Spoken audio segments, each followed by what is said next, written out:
As you get off the raft, what do you see around you? A beach, a rocky outcrop, and palm trees. Oh, that sounds nice. And take a look down at the ground and tell me if you can see your feet. I can. Okay. And do you have on shoes or are you barefooted? Sandals. Okay. Go ahead and do a scan. Just scan up your body. And do you see any clothing? Are you wearing anything? I look like the statue of Vesta that I have on my bookshelf. Oh. Okay.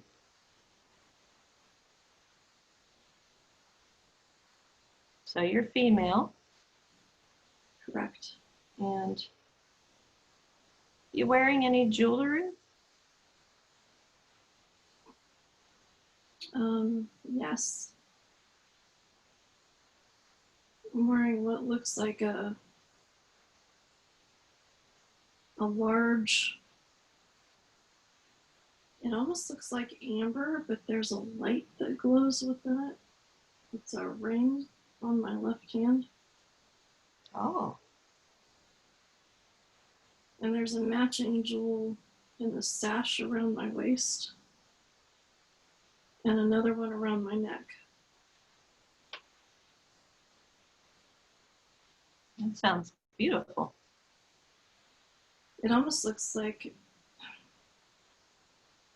there's like scroll work around, like in the metal.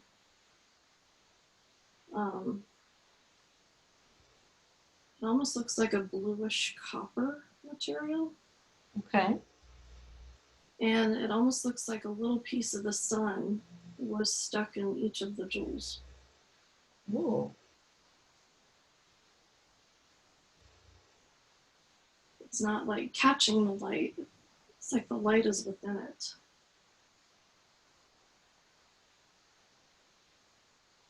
It's very mesmerizing. It sounds mesmerizing. Does this jewelry have any special significance or have any function other than jewelry? Yes. Yes, it keeps me connected. It's almost like it's almost like what we would think of as a cell phone, except more. It's more than that. It keeps me connected with the cosmos. And through wearing this jewelry, I can access any place in the cosmos at any time. Wow. No matter where I happen to be. Very cool.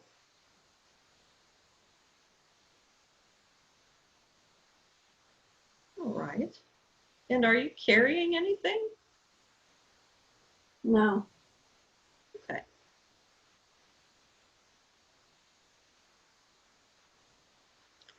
So I'd like you to imagine a mirror and just place that in front of you. And I'd like you to try to look at your face. Okay. Can you see any details in your face or what that looks like?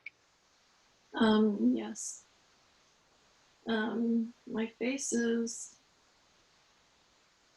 kind of an oval shape.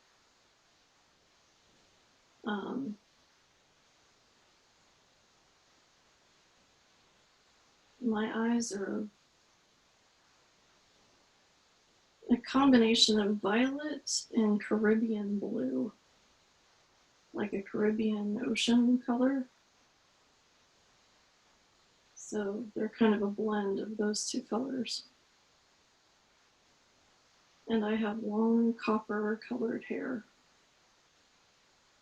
Like really long. Mm, it's beautiful.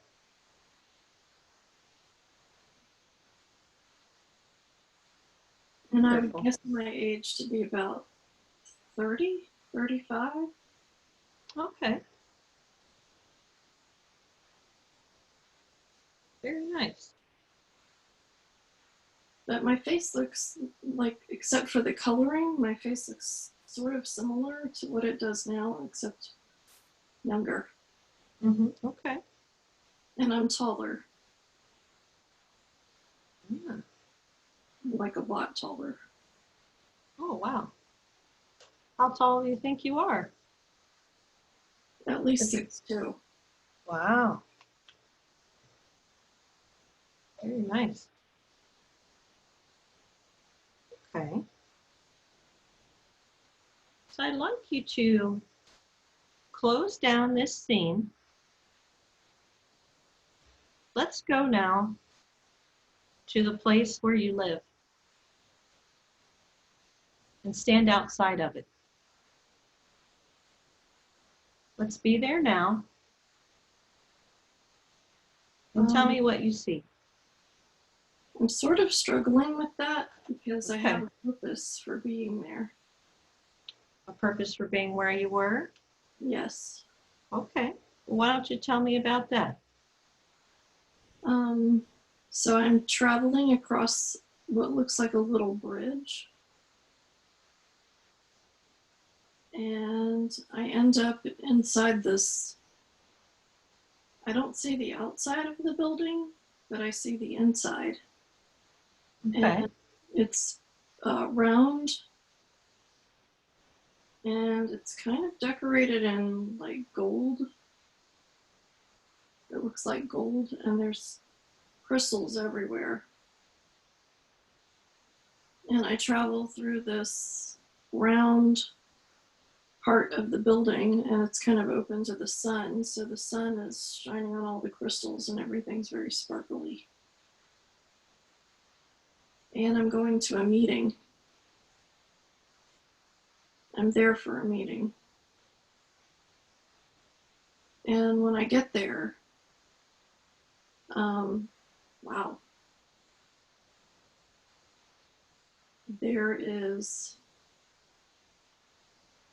a lot of people at this meeting. And it's people who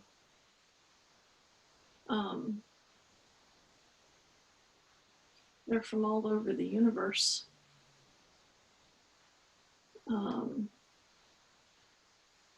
So, like Mother, Father, God are there. Sananda is there. Athena's there.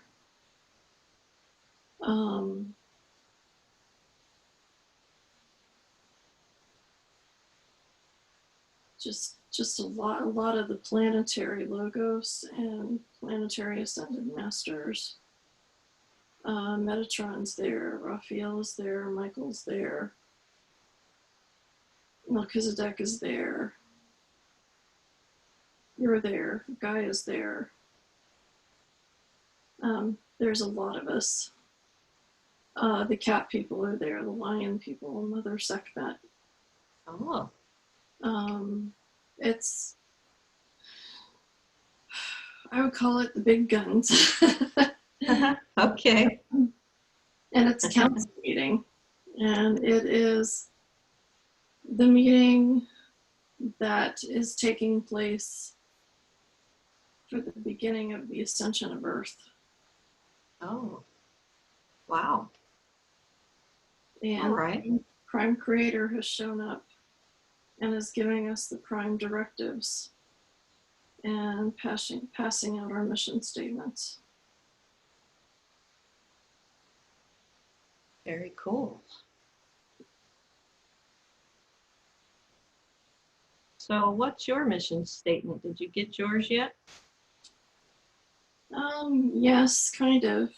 I'm to help the humans.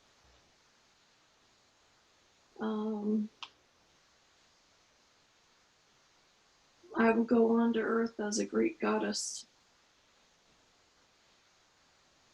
and I will give up my space at some point when things get out of control so that I can help the humans. And my mission will be to continue to help the humans and begin incarnating as a human until the ascension process is complete.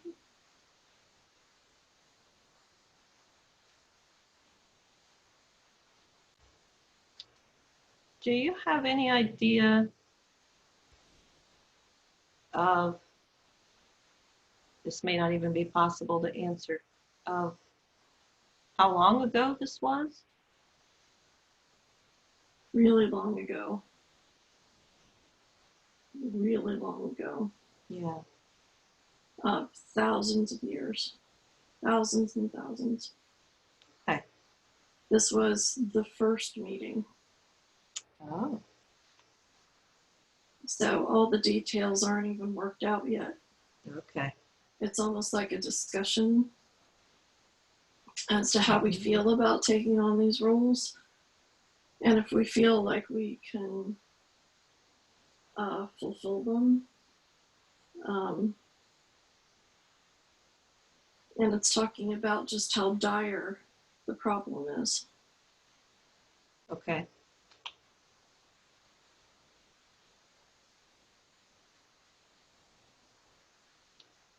So you said that you were to go and incarnate as a Greek goddess.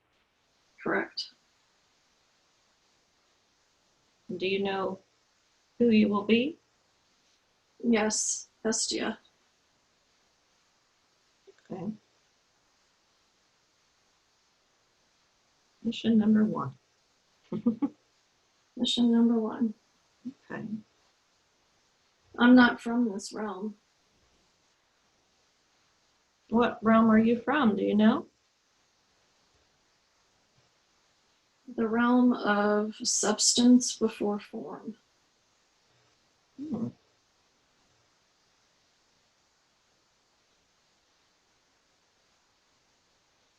That sounds interesting. Can you describe that at all?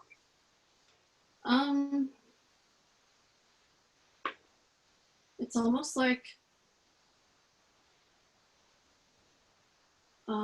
consciousness before the birth of physicality in any form.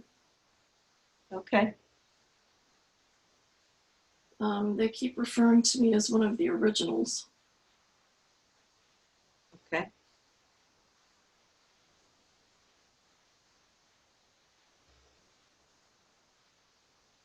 Very nice. So at this meeting, all of the others around you, what are they calling you? What name are they calling you by?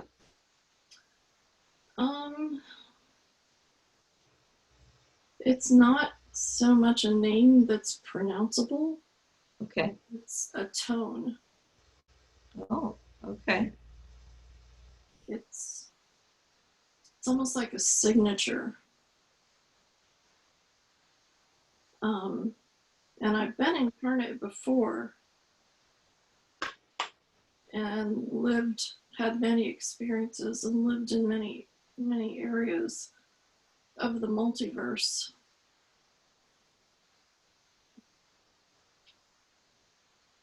And I helped develop they're showing me plans of the solar system with my signature on them. Okay. And that now we have to work with Earth because everything else has begun the uplifting process, but this solar system's under attack and been under attack, and it's held by dark forces.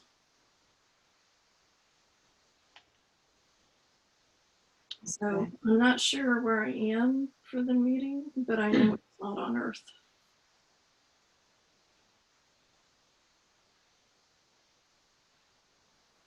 Okay.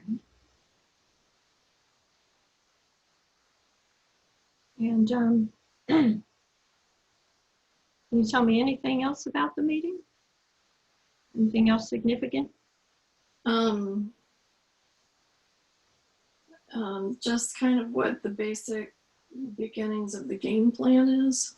Mm-hmm. We'll be working with the creatures of Earth as well. And trying to establish communications. I mean, this is way before Atlantis, way before Lemuria, way before any of that. This particular meeting. Okay.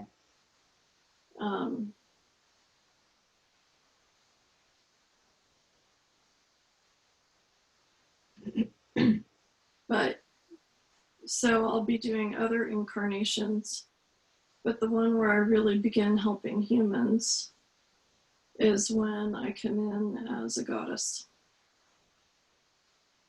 Okay. They're kind of looking at the timeline for Earth. And after the destruction of Atlantis, which they know is going to happen, then during the rebuilding process, again, after the giants and after different civilizations that the evidence was wiped out in the flood.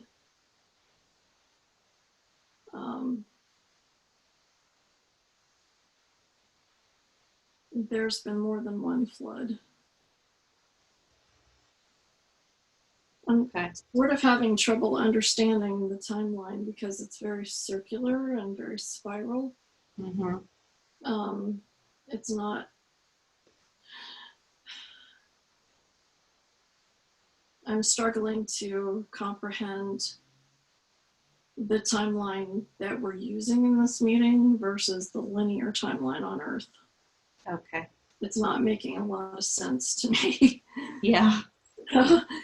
I feel like I'm in one place and then another and then back here and back there and like I'm bouncing all around, but I can't quite make it to the linear aspect where I can get things ordered in my head. Mm-hmm. But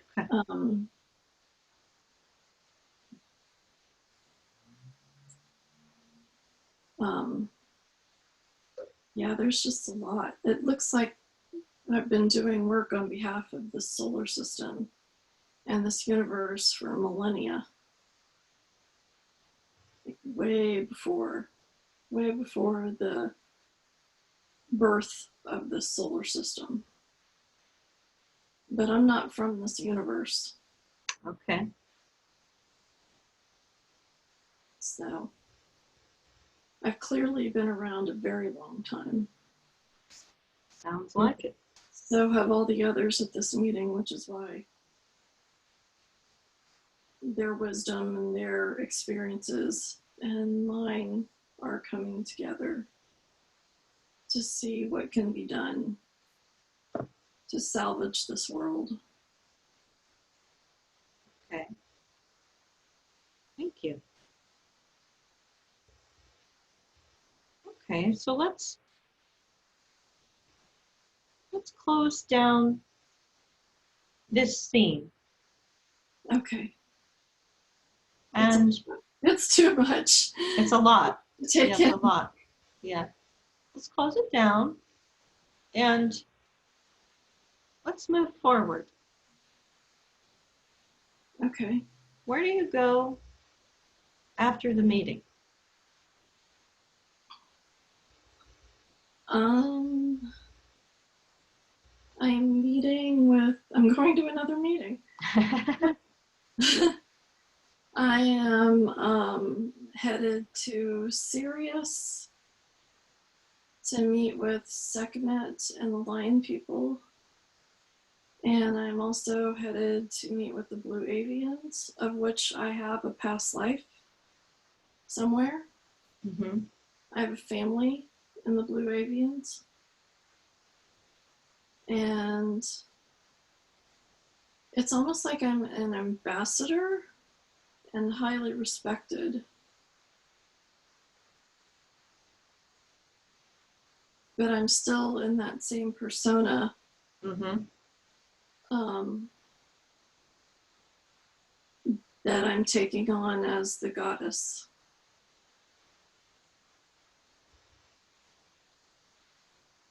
That persona helps me accomplish my goals. Very nice. Apparently, this is the persona I will stay in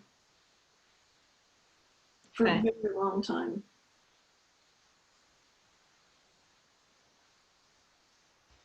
Has this persona had an incarnation on Earth as the persona? Yes. Okay.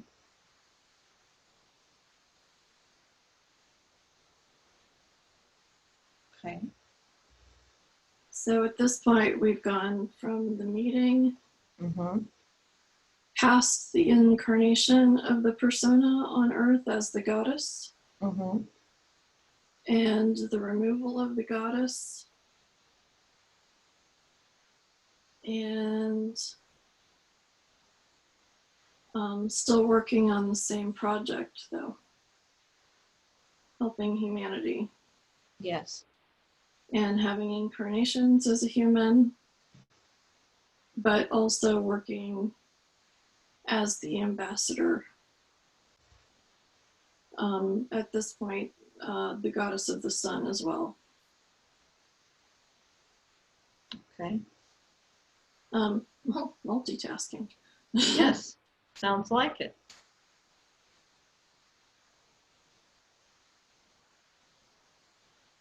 Okay.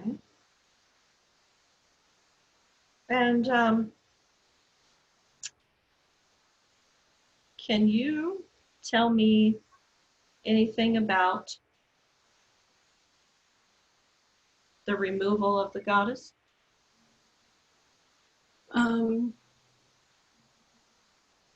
Yes.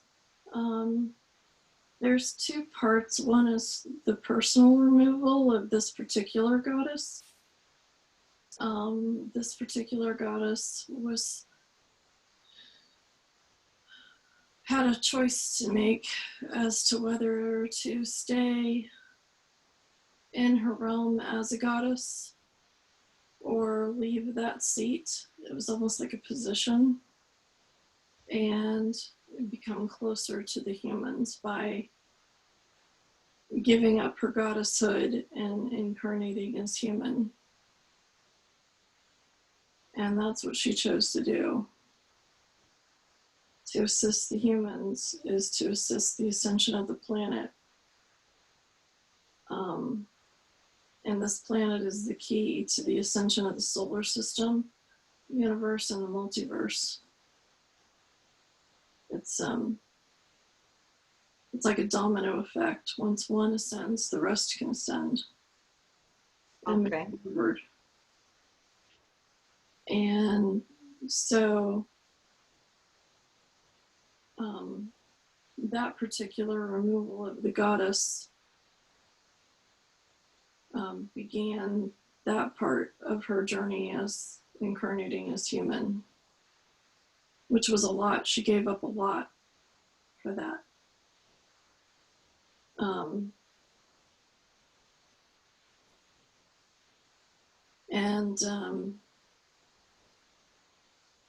And then there was the removal of the mother goddess energies,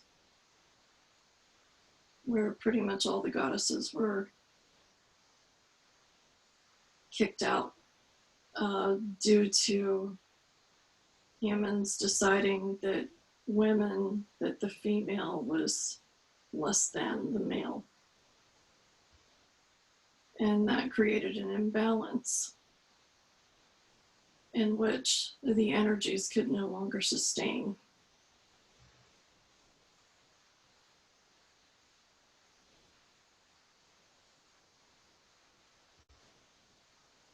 Do you know why the humans,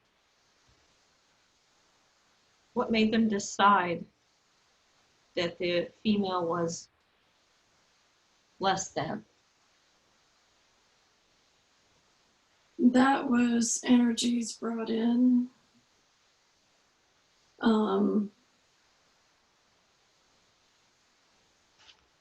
through the reptilians, because then it cut off love from the planet. And if they could cut off love from the planet, they could instigate fear. And fear is how they could control humanity.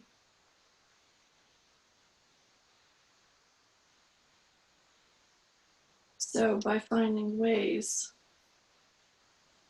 to reduce the importance of the divine feminine, they could bring an imbalance, which created fear, which gave them control. And then the patriarchal energies would dominate, and there would be nothing in the matriarchal to balance that. And so then the aggression would take over, which is what they wanted. Mm-hmm. Okay. Thank you. That's a very nice explanation. Okay. It's a bit difficult to explain what they're showing me, but it was a gradual thing, and they kept finding ways to debilitate love.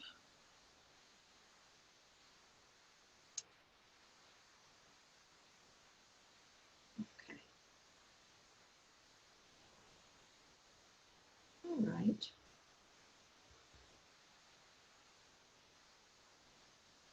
I'm going to, I think now, have you move forward. Let's go ahead and let's just close down whatever scene you're at. Let's just close it down. Mm-hmm.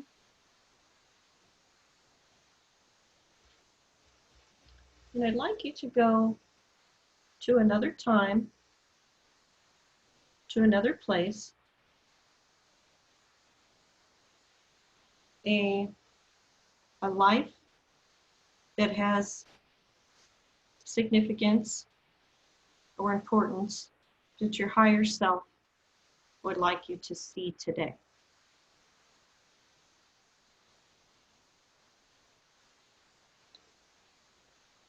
So let's just move forward to wherever she wants to take you.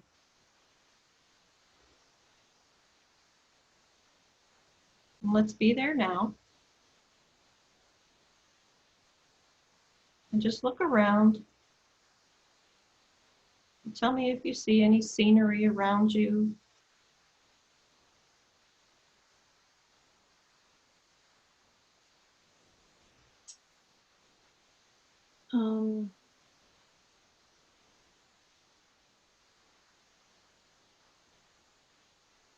It looks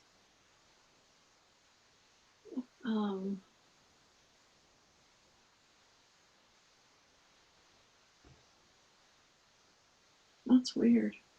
It looks like modern day Greece, but I'm not dressed in modern day Greece. Okay. How are you dressed?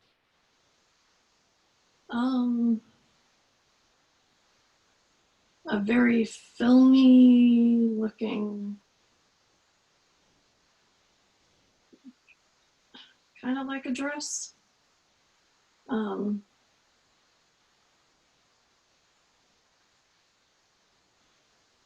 almost looks like something somebody in ancient Greece would wear, but it's more modern day. Not Okay. not now, not in this modern day, but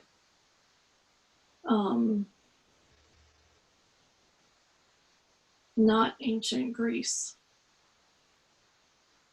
Somewhere in the middle. Okay. I'm a little confused.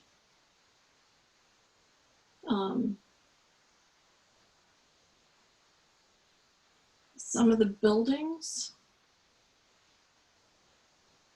are there that are still there, but the temples are all destroyed. Okay.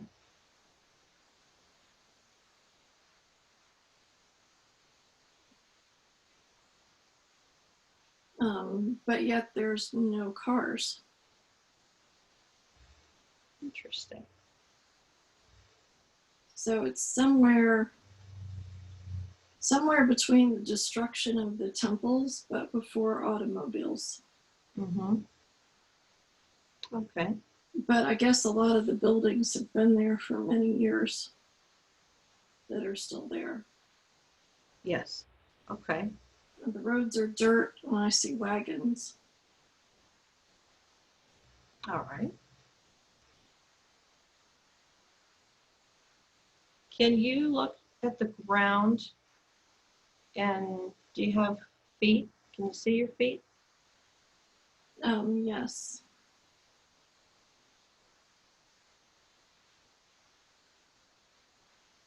And are you wearing any shoes? Sandals. Okay. Mhm. And I am female. Okay. All right. Do you see any other people around? Yes, there's lots of people. Okay.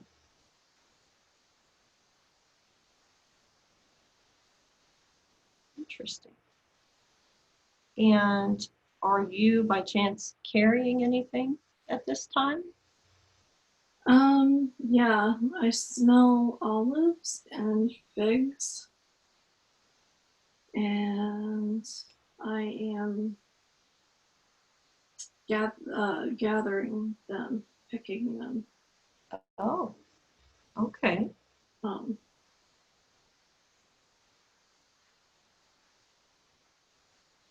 yes. And where are you going to take these when you're done picking? We take them to the grower to be logged, counted. It's the harvest. Harvest. Okay. Oh, The grower has the grower is stressed that the harvest is not going to be good enough to fill all the needs. okay. So I work for the grower.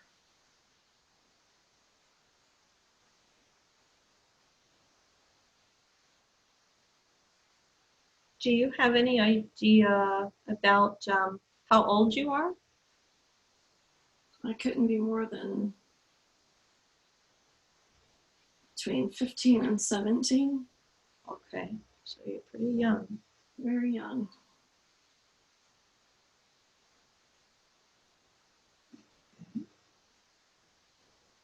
So you work for the grower. And are there other people there also harvesting with you? Yes. Okay. And could you ask one of them, perhaps,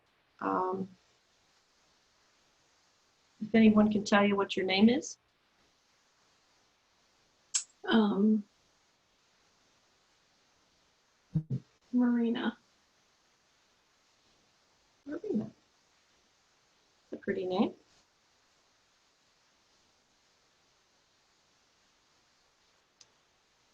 So as you know, the eyes are the window to the soul. I'd like you to take a look into the eyes of some of the other workers around you and tell me if you recognize anyone from your life as Angela.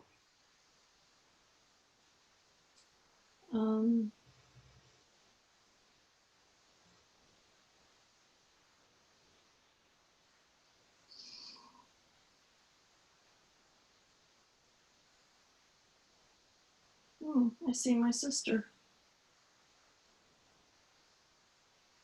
And I see my friend Jennifer. And I see Sam.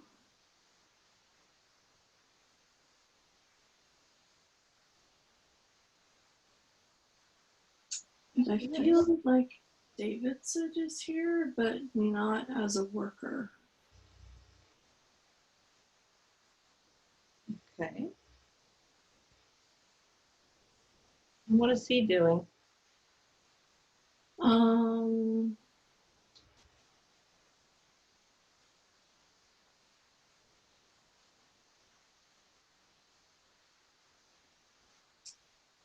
He's clearly wealthy. I feel like he belongs to the land. The land belongs to him or his family. Okay. Whereas the rest of us are more the workers, the harvesters,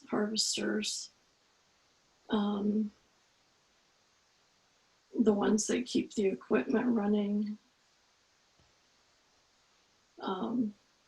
There's certain pieces of equipment that need to be maintained.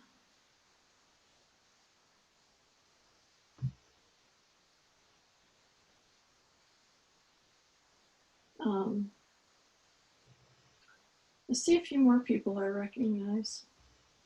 Well, who do you see? I see Donna.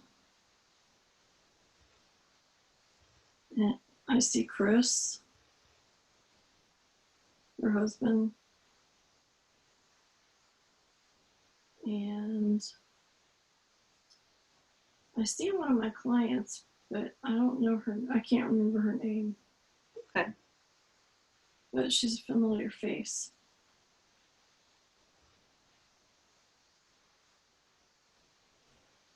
Nice. So there's a few people I know. Yeah. Not too many. Not too many, but a few. Yeah, a few. Yeah, more than a few. Okay. So I would like you now to close down this scene. Okay. I'd like you to go now to the place where that you live, where Marina lives, and be outside. Okay.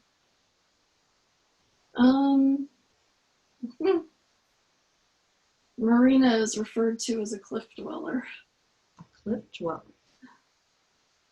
Because there's a set of houses that are kind of built into a cliff that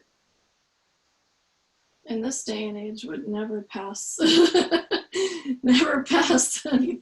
any kind of inspection, but they like are built into the side of the cliff over a rocky outcrop of the ocean. Okay. Wow. The view is incredible, but what a climb. So you have to climb up to get into where you live. Yeah, the roads are very, very steep. Okay. It's one of those places where one false move and you might be a goner. Oh boy. Wow, that's interesting. It's very steep, and she lives about 4 layers up. There's about 5 or 6 layers of homes built in the side of this cliff face. Okay. And she lives about 4 layers up, and they're all like brightly painted. Not even sure how they pulled that off. Let's go up to your house. Okay, it's yellow. Okay. You want to go inside and describe what you see? There's a small archway with a gate and like a cobblestone little path that leads up to the entrance.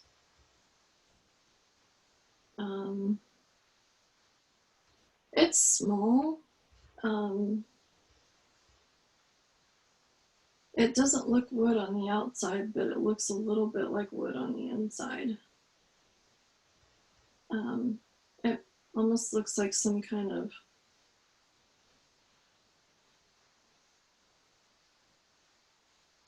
like rock, but like a smooth rock on the outside.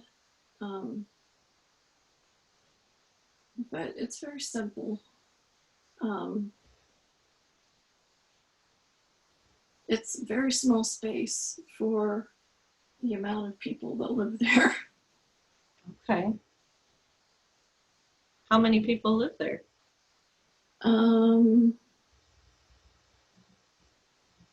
Mother and father, older brother, younger sister, and small twins. Okay. Oh, Big whole difference. family. I have a brother that's a year or two older, a sister that's about 3 years younger, and the twins are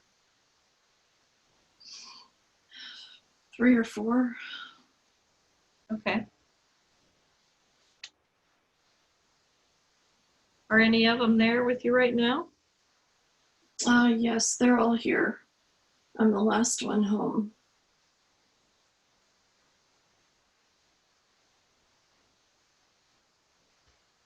I'd like you to, oh, go ahead. I'm sorry. Leaves. There's food aromas. Oh, okay. Grape leaves and looks like candied figs and olives. Mm-hmm. I hate olives. So I still hate olives. is this what you're going to eat for dinner? Looks that way, yes. Minus the olives. About the olives. Yeah. They always smell like olives. I hate it. Yeah. Can you take a look at some of your family members? Look in their eyes. And do you recognize any of them? Not a single one. Okay. That's all right. Nope, I don't know any of them. Okay. Let's go ahead and close down this dinner scene. I'd like you to move forward in this life as Marina to another time and place that has information for you to see today. And tell me what you see.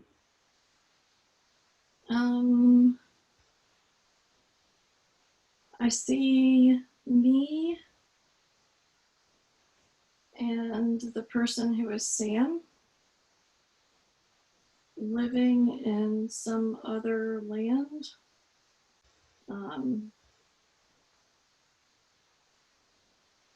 It's almost like we've run away from home.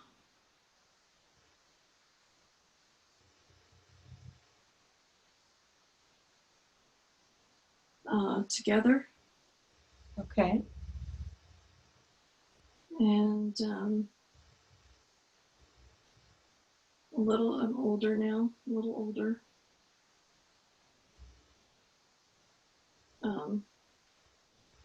And work is very hard to find. Is this person that is Sam, are they male or female? Male. Okay.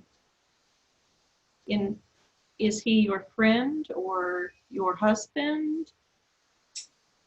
Don't think we're officially married, but we say we are. Okay.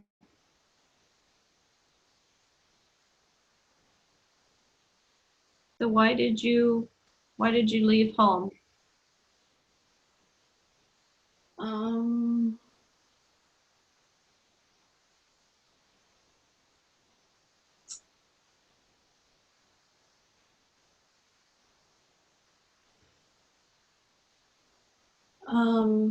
Well,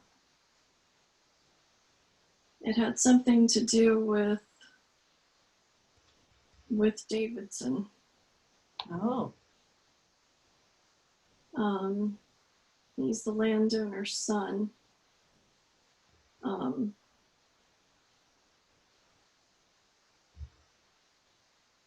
therefore very wealthy.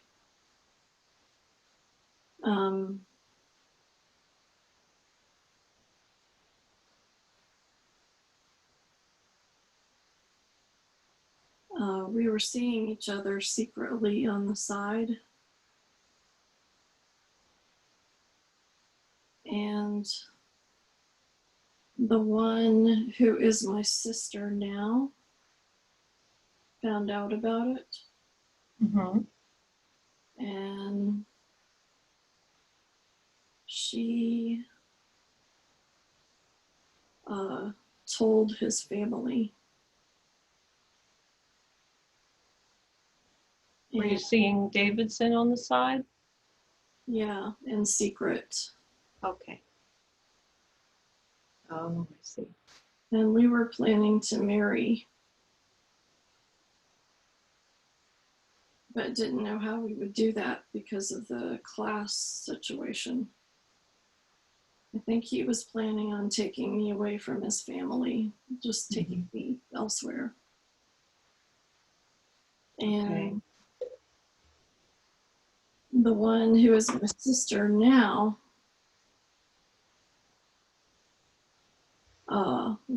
let the cat out of the bag, basically, and told his family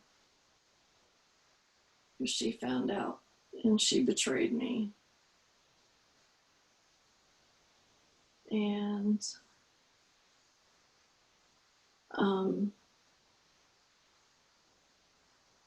they threatened to kill me, and they threatened to cut him off or disown him if he stayed with the likes of me.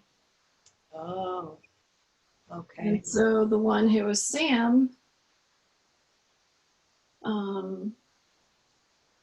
was in love with me, only I was unaware of that. He had never said anything. And when he found out, he couldn't let that happen. And so he got me to run away with him.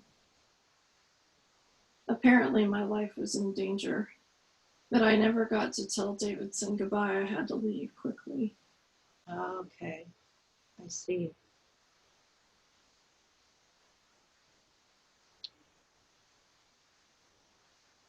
So the one that is Sam, do you love him too? Yes, I didn't love him when he approached me, but I grew to love him over time. I mean, he saved my life. He clearly loved me very deeply. Wow, okay. So now that you have moved on together and you're somewhere else, and you say work is very hard to come by. Yes, but we haven't been here very long. Okay. Are you still in your same country? Yes, just in a different area. Okay. We've moved. We don't live by the ocean anymore, which makes me sad.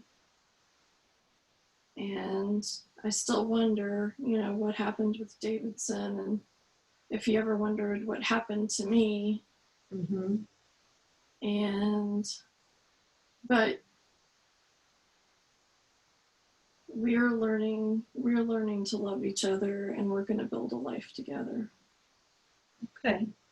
Or I should say, I'm getting to know him and loving him, whereas he already loved me without knowing much about me at all. Very nice. All right.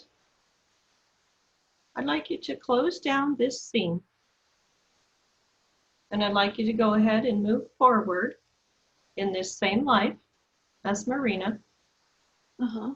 Move to another time and another place that has important information for you to see today. I'll be there now. And tell me what you see. I see two old people sitting on a porch. Had a family, grandkids, great-grandkids. Made a success for ourselves.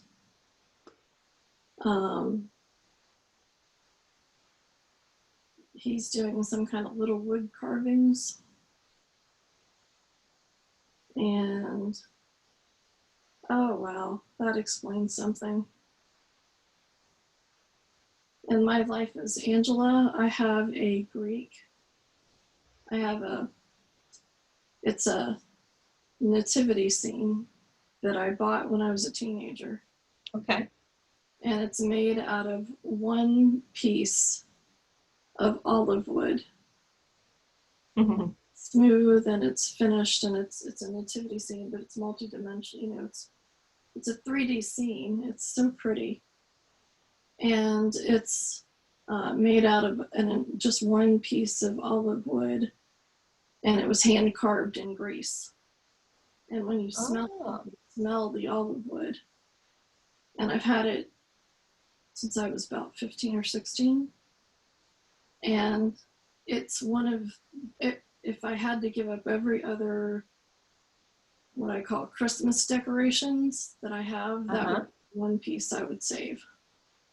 Very nice. Just dearly loved it. And when I look at this life, Sam is sitting on the porch carving scenes and statues out of olive wood.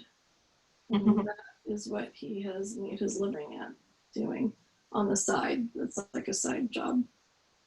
It's beautiful. That's so cool. And it's very cool. I guess that would explain why I'm so attached to that. Yes, it would. Very nice. And what are you doing when he's carving?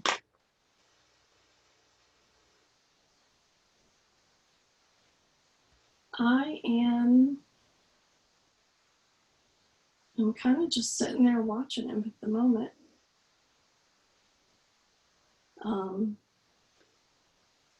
But I tumble crystals and make them into jewelry. Crystals, seashells, river rock. Yeah. Basically any natural stone or anything that I can make into a piece of beautiful jewelry. That's what I do. Oh, lovely. And my pieces are highly sought after because each one is original. Oh, very nice. So you said you're old. Do you have any idea about how old? Lots of gray hair, like very. We're some of the oldest people in our village. Oh, very cool. All right. Let's go ahead and close down this scene.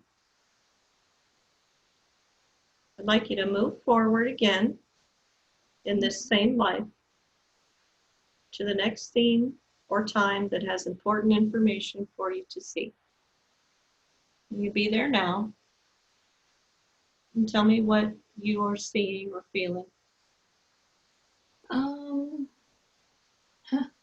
I'm dead. I'm Okay. between lives. Oh, you're already between. Okay. Okay. Yeah. Go ahead and take a look at that life. And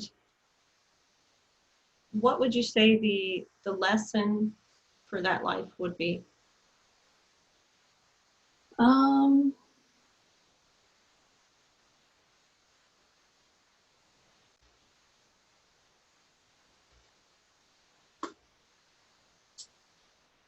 It almost seems like sometimes your emotional attachments can get you in a spot of trouble, depending on what the rules are where you live.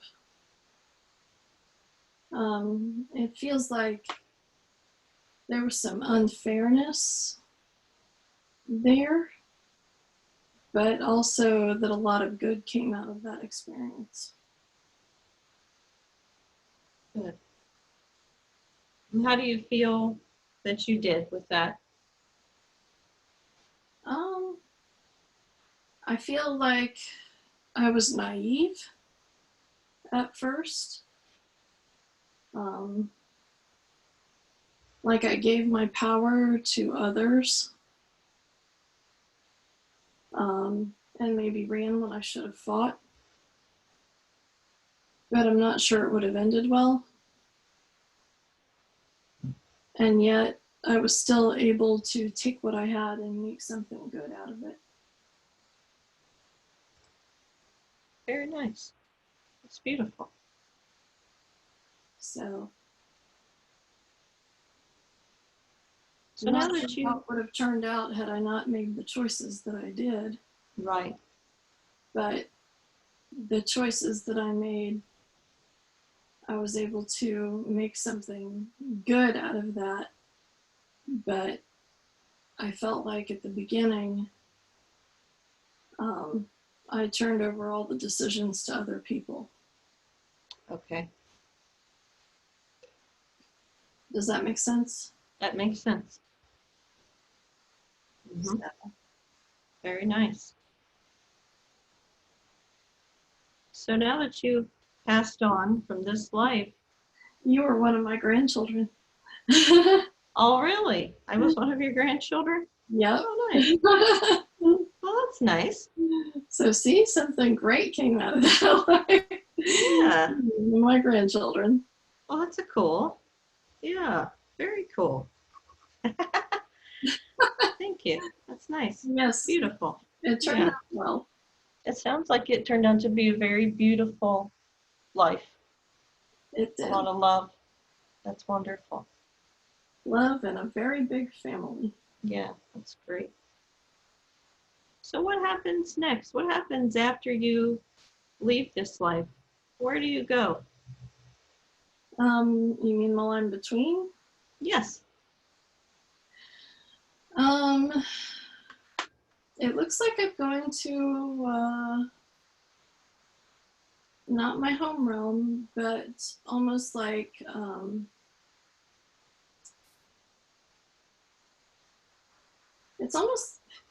it's not exactly a way station, you know, like when you see semis go off and, you know, pull off and they get weighed and, you know, but it's almost like a place where I go to check in. And then they tell me where I need to go from there. Okay. It's almost like a checkpoint. It's like, okay, so now I'm done here. So I need to travel to this particular star. And it's almost like there's a cord that kind of pulls me there. Okay. And so I go to this place and I kind of check in with my counsel. And again, it's a room it's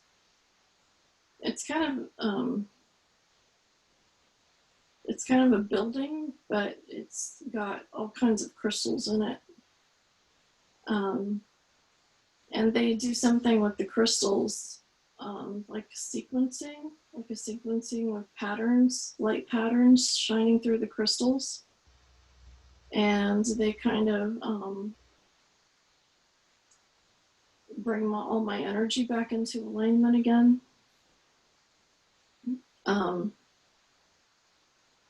Sometimes when you have to have your energy brought into alignment again, it takes a while, but for that life, it doesn't take long. Because I died of natural causes and I was in a good frame of mind. Okay. And so they do like a patterning sequence, which kind of seals the cell memory. It's almost like they take your prints, your handprints at the time. It's almost like a life imprint. So it's not your handprint, but it's like what you would think of it as. It's like an imprint where they can upload that to the Akashic records and seal that life into the cell memory and keep records. So it's like a record keeping station. And then they kind of reboot your energy so that you're all in full capacity again. And neutralize, any bit of trauma or whatever that they can. And then you move on to the next station and do your life review and see what you learned and what you didn't learn, how you handled your situations, how you handled the things that came up. And because that life was on Earth, basically how you handled things is your free will. You couldn't control the problems because those were all pre-written to some degree. There's always wonky things that happen on Earth. Yeah. It's more dangerous than life in other worlds. But the free will aspect is how do you handle these? What do you do with what you encounter? And so you kind of go through that and see what you could have done better, what you kind of need to work at, and what's going to help you. So I'm living some of these lives so that I can understand what it means to be human. Because in being human, that's how I'm going to assist the humans. Okay. And so at this point, I am having incarnations as a human, a pretend human. Yes. So, but when I'm there, I think I'm human. And it's only when I get back and go to the second way station that I realize I am not. Does that make sense? That makes sense. So that's kind of when my memory comes back. Okay. Of who I truly am. And then we study the scenario and see, okay, we're going to do another human incarnation. So how can we help humanity? What can we teach humanity? And what can we learn from humans in this next situation? Okay. So when I get back to the way station where my memories come back, one of the lessons that I learned and taught was that the money that you have shouldn't or don't have, the social status, financial status in life should not be a barrier to love, to partnership, to, marriage. But there are so many lives and situations on Earth where that happened throughout the centuries. and in some places is still happening today. Mm-hmm. And that seems to be a barrier to love. And so one of the things they're considering is bringing in financial equality across the board, so that is a problem that can be made negligible. Okay. Okay. And is this something they're considering now, or they have been on, or they have been considering? Okay. They have been, and Yeah. I'm still trying to figure out how to make that work. Yeah. All right. It's more complicated. It's more complicated than it sounds, because it's going to rattle everything that humanity has ever known. You know, that kind of change is so epic that Yeah. it might destroy more than it helps. So they're still trying to decide if that's going to be something that is doable. They think it is doable at some point, but they're trying to figure out the details. Okay. That's very interesting. So take me forward, take me all the way to your next life, wherever it is.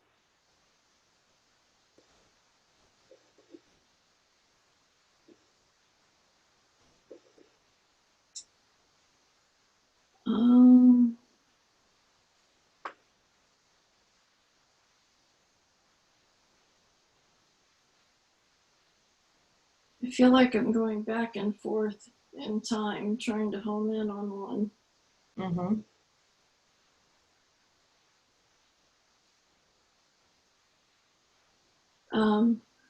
Oh, okay, here we are. We're in England at the time of King Arthur. Okay. I already know a little bit about this life because of Megan, my relationship with Megan. Wonderful. So in this life, I was again married to Sam. Okay. Sam was a military strategist for King Arthur. And I worked directly alongside of Merlin. Okay, very cool. Merlin. Yeah. What did you do in your work with Merlin? Alchemy. Mm.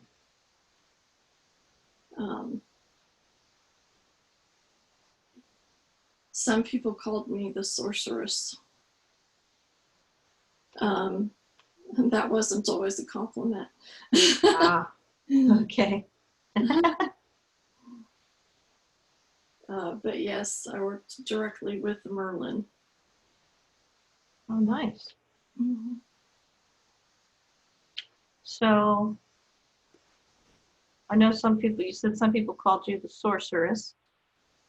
Do you know what your given name was? Your birth name?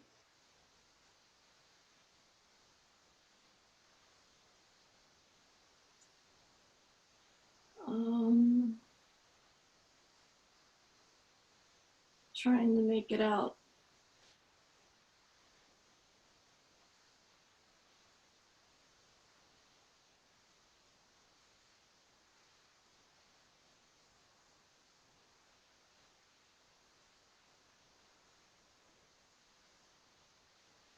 It's spelled kind of weird.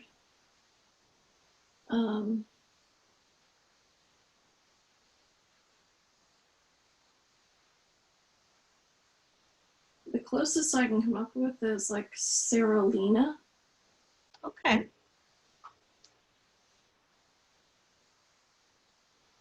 It's something along that line. It's kind of an odd name.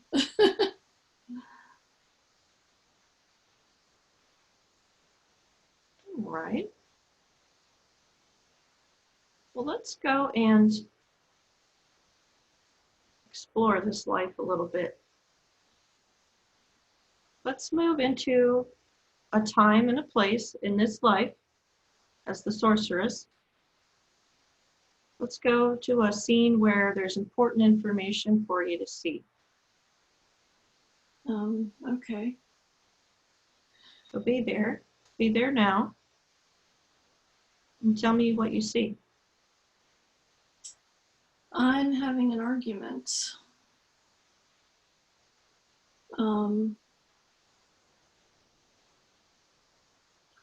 With Guinevere. Oh. Guinevere and I do not get along. We do not see eye to eye. She has almost this cult following that like admires her and worships her. And they don't see any of her negative aspects or how she could sometimes sabotage people. And I do see that, and we do not get along at all. And I'm not sure if she's really that way or if I just perceive her that way, because, you know, Yeah. it's hard to say. Yeah. But I know that she's not this this perfect angel that people think she is. Mm-hmm. And so we are having some kind of argument. And she's accusing me of things I haven't done. And I have to really tread carefully because she has power over me, but I also have power over her.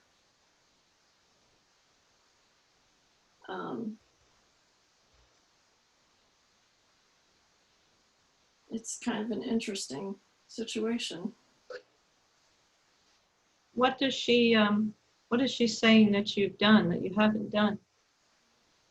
She's saying that some kind of remedy that I made for the warriors, for the military, didn't do its job, and therefore some of them died. It was supposed to be something that staunched blood, like when they're sliced, Okay. cut.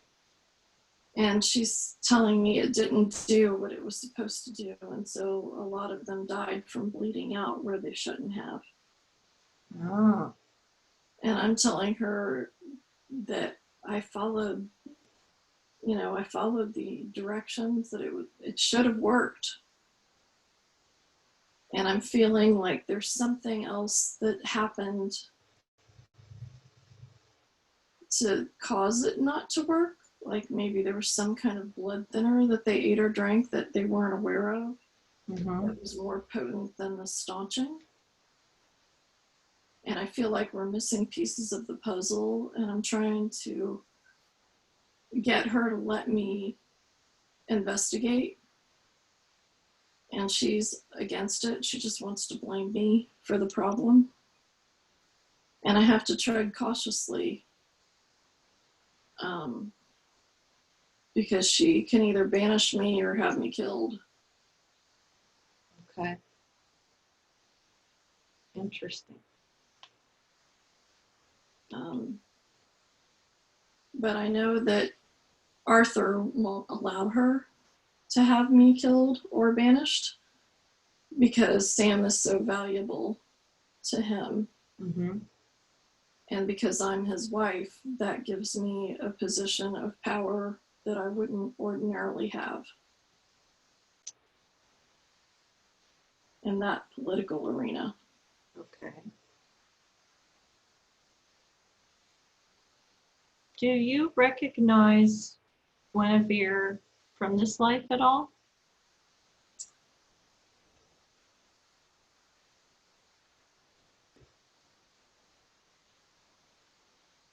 No, I don't think so. Okay. No, she seems a mystery. I've wondered about that before because I've visited this life previously, but not this particular aspect of it. Okay. The aspect I saw was when my son thought I betrayed his father and he ran a sword through me and killed me. Oh my goodness. Yes, my children were Megan and Sarah, who are my children now, except Megan was my son. And he was training to be a knight for the court. Okay. And he was a hot-headed teenager. Which doesn't surprise me a bit.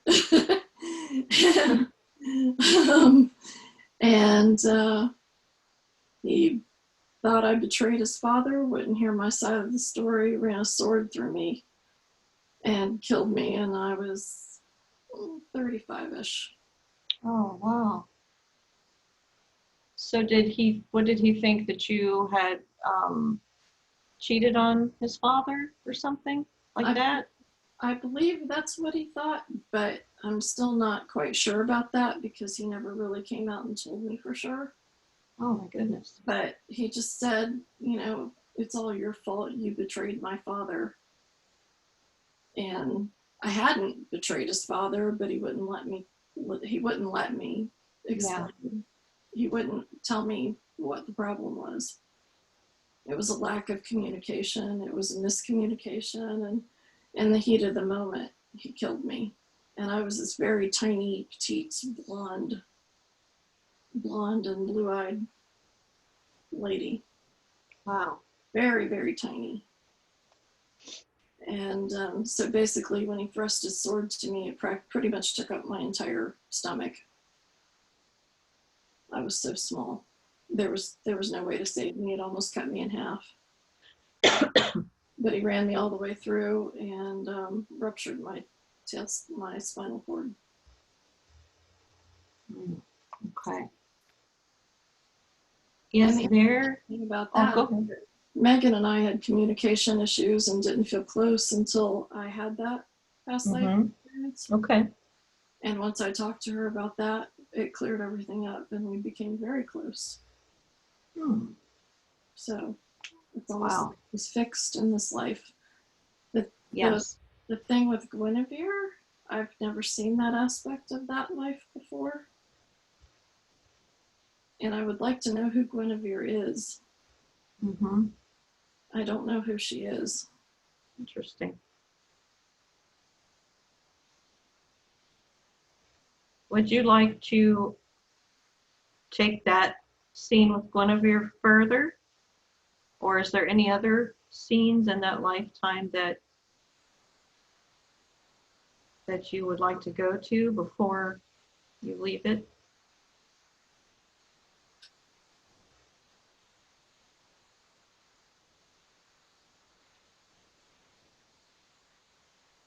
Okay, so I finished arguing with Guinevere. Okay. And I head back to the tower where I work with Merlin. And I tell him all about it, and he's trying to calm me down. And he thinks that she is the one that caused the trouble with the blood staunching. But we have no way of proving it. And even if we could, it'd be very dangerous to do that. Interesting. But Merlin's going to check into it more because he's able to shapeshift and go into the woods and eavesdrop and find out things and it's almost like a disguise where he can disguise himself and be something that doesn't look at all like Merlin. And so he's going to find out what the problem is. Wow. All right. Unfortunately, I never find out because by the time he gets back, I've already been killed. So these two things happened pretty close to each other. Very close to each other. Okay. All righty. We already did describe that scene, the scene where you passed over. So let's take a deep breath and let's leave that body. Happily.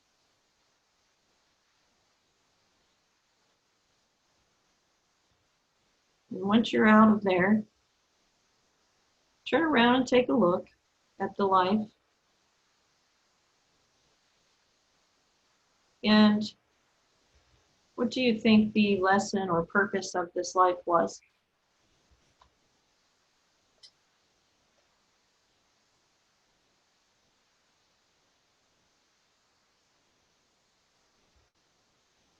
Clear communication is important.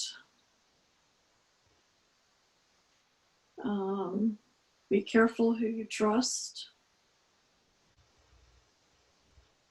You see where that has created trust issues for me.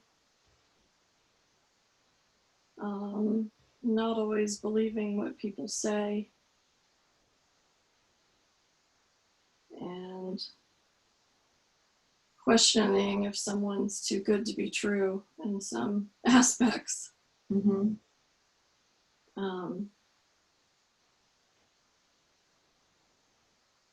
Trying to hear what's not being said.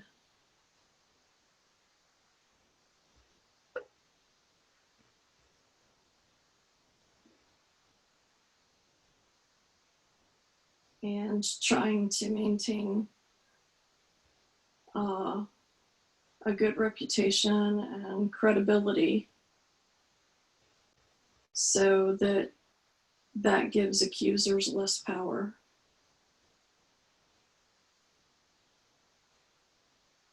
Very cool. How do you feel you did with all of that? I feel like I could have done better. Okay. I feel like I was a little hot-headed in that life. Uh-huh. That maybe I wasn't, maybe speaking what I felt was my truth wasn't always in my best interest. Or maybe speaking what I felt was my truth was maybe just my perspective without doing further research. So I felt like I kind of got myself in some trouble in that life. Okay. All right. Let's go ahead and close down this scene. I'd like you to go to another place and another time that has important information for you to see, an important lifetime that your higher self wants you to see today. So be there now and describe what you see.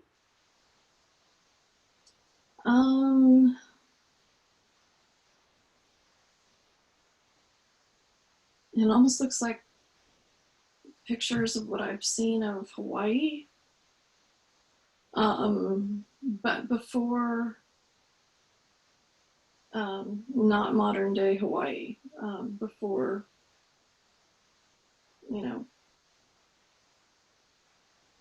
airports and buildings, and there's none of that. It's more jungly, but it's almost like there's pyramid-looking temples there. Oh. But it feels like Hawaii what I expect Hawaii would feel. Okay. It's very beautiful. And the flowers are so amazing. And no matter where you walk, you can smell the ocean and the flowers, and even kind of a whiff of a mountain breeze. It's so aromatic. It's like a heady feeling. It's very peaceful. Beautiful. Tell me a little more. Do you see anything else? Um,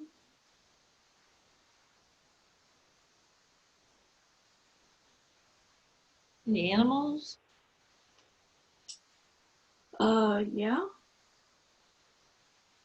I see something that is resemblant of kind of like an okapi. Oh, Um, not exactly, but it almost looks like small, you know, like a small deer-like animal.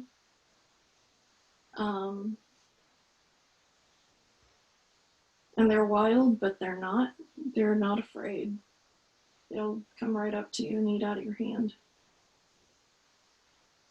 Um,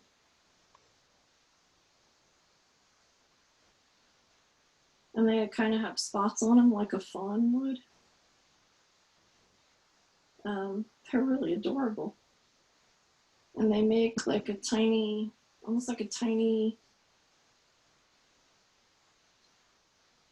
the closest thing I can get to it is like a bleat, but it's tiny and kind of whispery. It's not like loud. cool. And I see toucan-like birds and parrots. Um, it almost feels a little like a bird sanctuary. There's so many different types of birds, and there's like waterfalls and little streams that are freshwater, and then the ocean's kind of off in the distance a bit. You can see it if you can get through the foliage. There's like there's tall trees, but there's like short.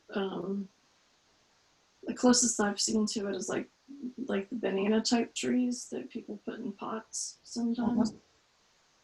Um, there's a lot of those. The undergrowth is really dense with a lot of those. And there's all kinds of lilies, and it's just beautiful. It's beautiful. Sounds very beautiful. So, are you here? Are you human? Do you think? Um, Want to take a look at yourself?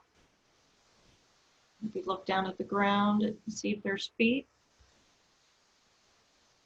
there's feet, but I don't feel quite human. Um, oh, I'm one of the lion people. Oh, okay. Can Um, you describe what you look like a little bit? Let me um, see. it's interesting. I have human. I have a mostly human type body. Um, I have a tail.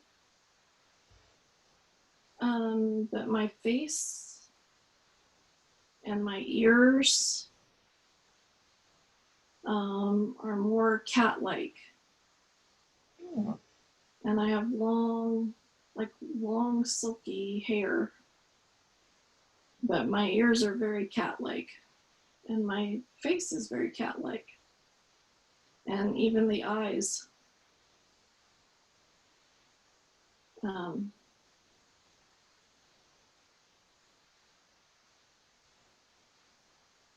there's other cat-like characteristics too, like um, extendable claws.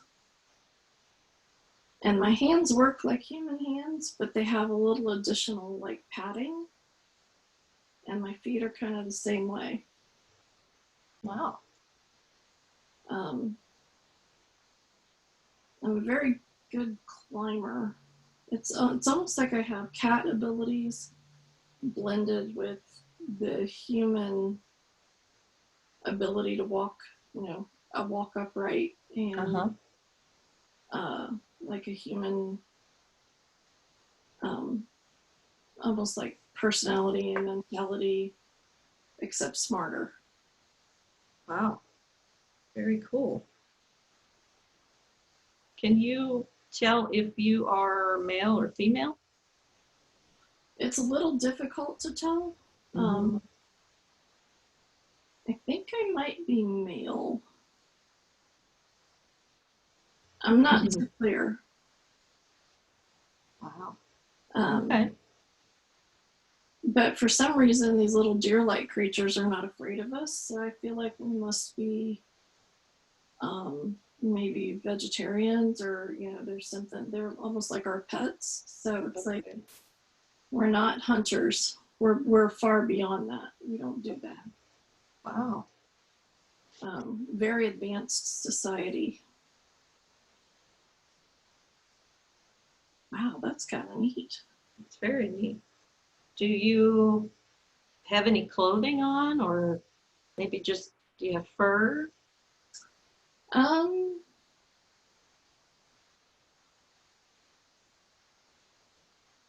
don't really know how to describe it. It does feel like, it almost feels like fur, but it almost feels like there's a clothing aspect as well.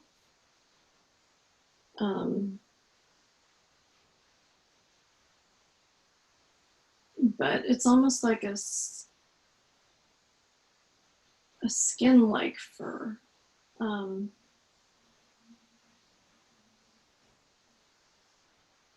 It's very shiny. It almost picks up like a rainbow aspect to it.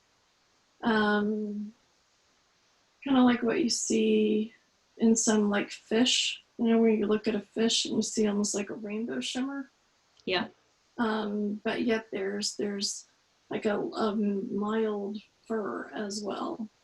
Okay. It's not like a thick coating. I've never seen anything like that.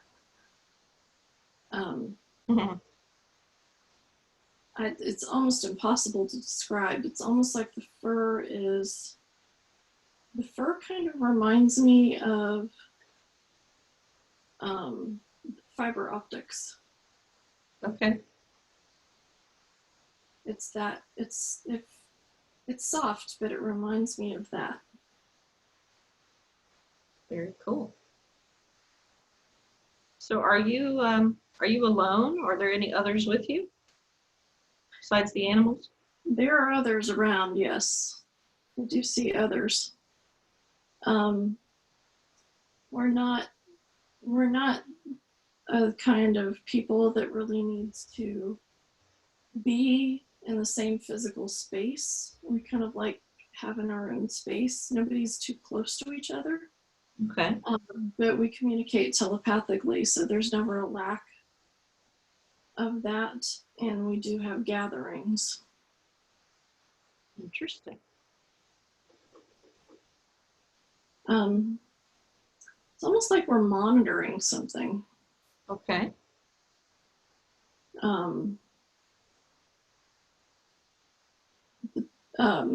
I've turned around and walked into this building that I was standing outside of.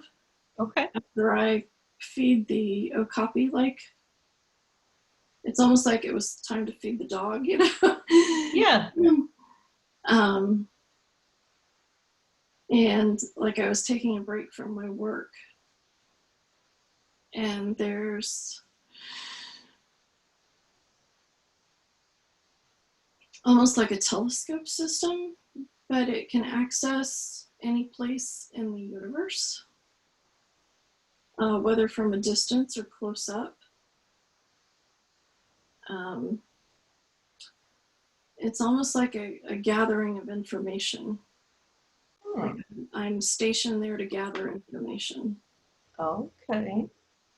So you're stationed there. Oh. And I still feel like I'm both male and female, like it's an androgynous type of being. Okay. I feel like I have both aspects. Cool.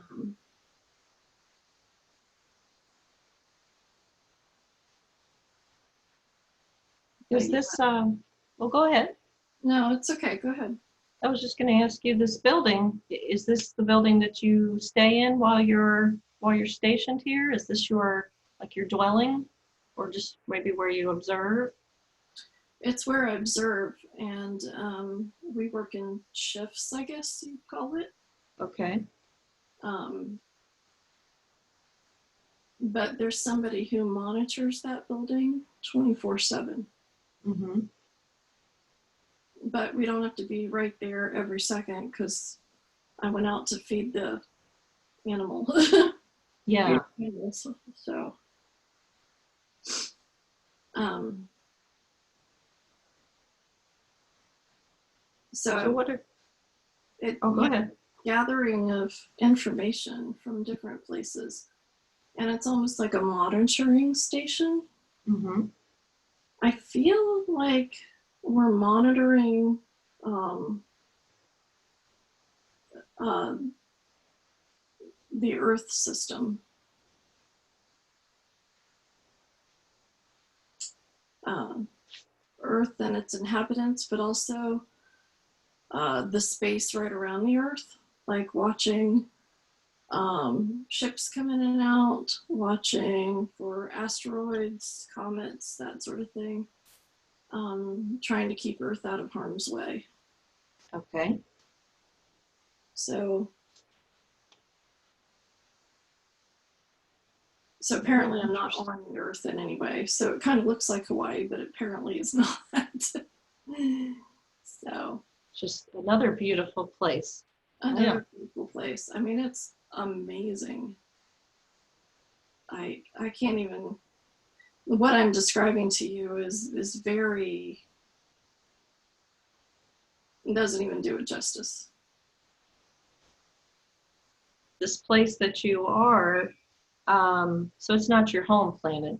It's definitely someplace you're working. Correct. I feel like this is a base that was created so that we would have a peaceful environment in which to work. Mm-hmm. But I almost Okay. feel like it's a ship. But it's a ship that's big enough that it, to us, it feels like a planet. Okay. And the interesting thing is in the insides of the lilies and the irises and those type of flowers, there's almost like a little light that emits, almost like a nightlight, but deep inside the flower that comes on at night. And you can walk around, you can navigate everywhere. And our vision is that we do not need much light to see. And that just gives us enough light to see by. Mm-hmm. Very cool. That is neat. So what else do you do with your time here? When we're not taking turns, when it's not my turn monitoring, I mostly rest and rejuvenate, relax, just spend time by myself, but sometimes in the company of others, but not often. Mm-hmm.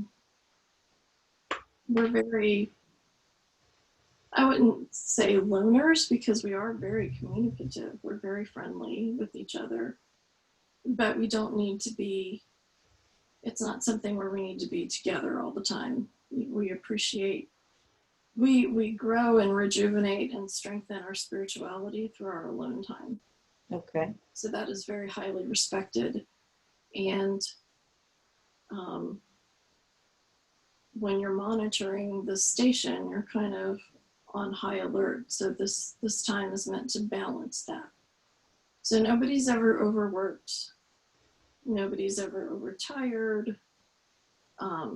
Everybody has exactly what they need to sustain themselves. It's just a very peaceful life. When you communicate with the others, you said you communicate telepathically. Correct. Do any of them ever call you by a name or a title?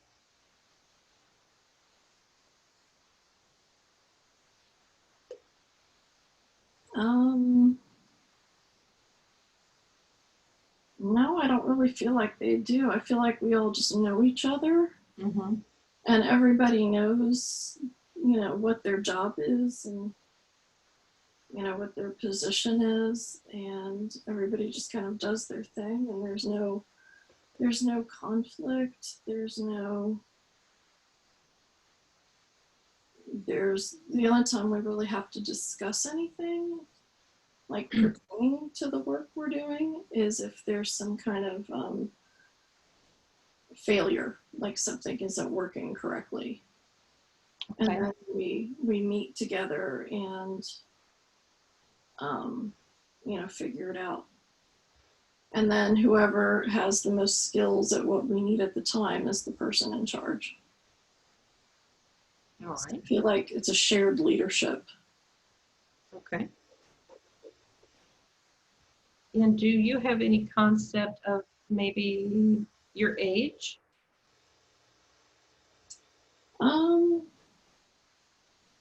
I feel like I'm about 200. Oh my goodness. Okay. But that for that life, that's still fairly young. Yeah. Like, Oh. not considered to be even close to being older until you're in your 800s. Okay.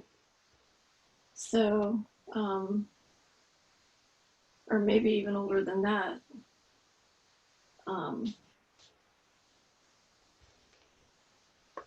And I'll do this job a while and then I'll move on to something else Mm-hmm.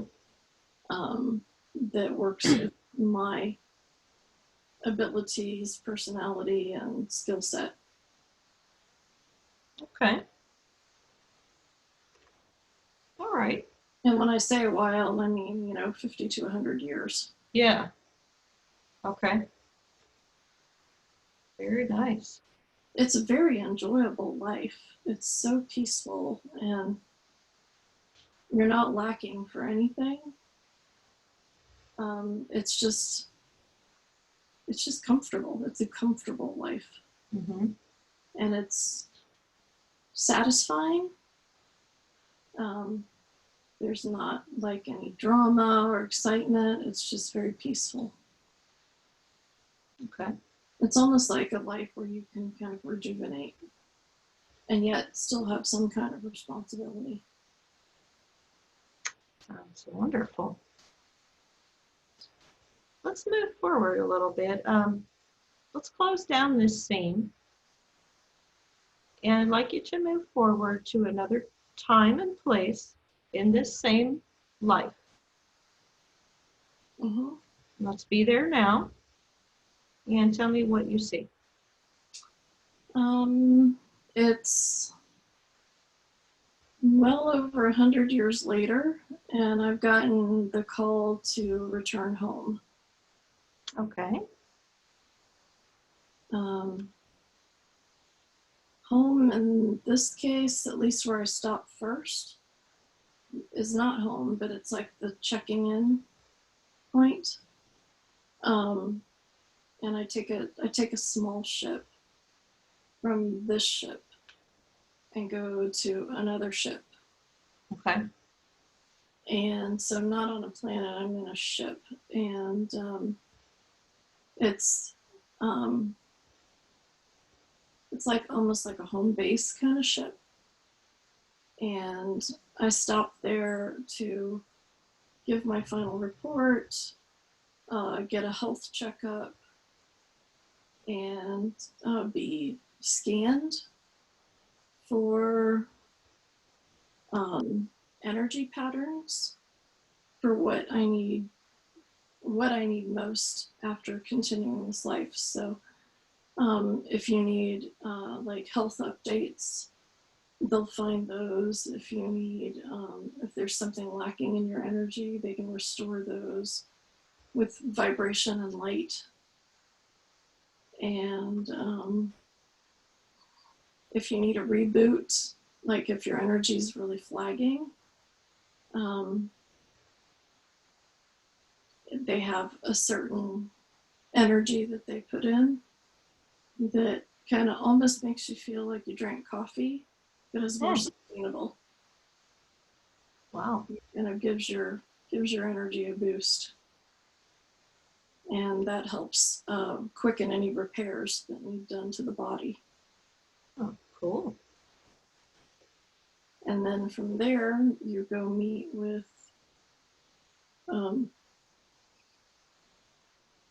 the leaders, and they determine, and with you, I mean, you have say what you do, but they determine where you go from there. I feel like I was really sad to leave that life, that it was just such a unencumbered, contented life that it was sad for me to say goodbye to it. When you say you left that life, did you actually leave that life as that being, or do you just mean that life doing that job? That life doing that job. I'm still being. Okay. Yeah, it sounds like it was really nice.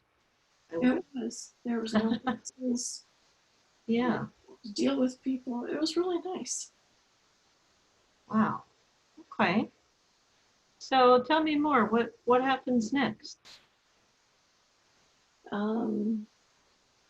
They're balancing my energy. I'm at the way station, that planet, or ship, I mean. And so I'm getting rebalanced and rebooted. And I get to visit with friends.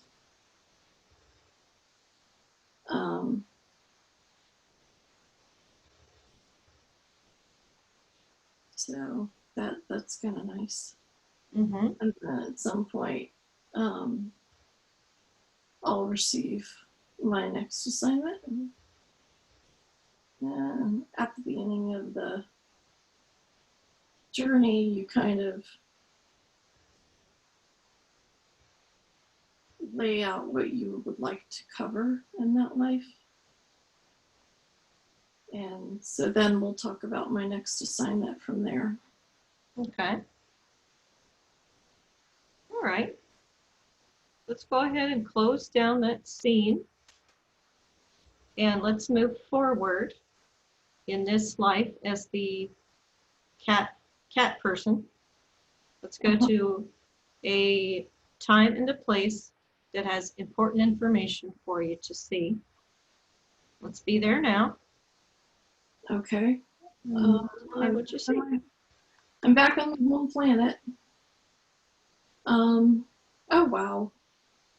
I'm apparently some kind of member of the royal family.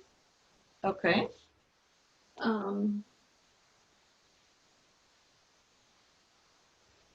And I'm now, oh, this is interesting. I'm now being,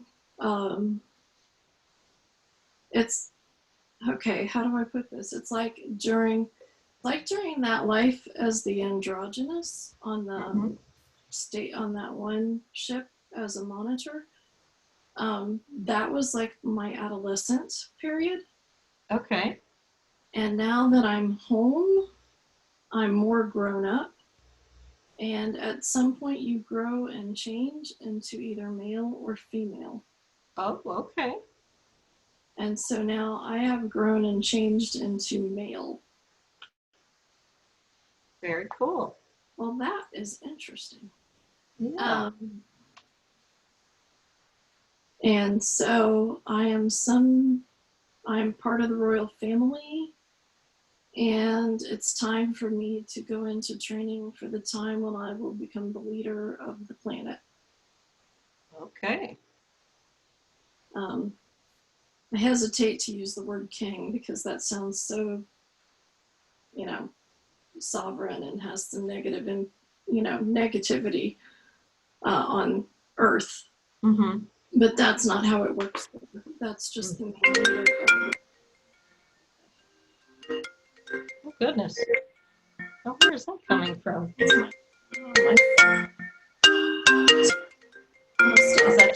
Is that your pad? Yes, my phone must have a Bluetooth thing.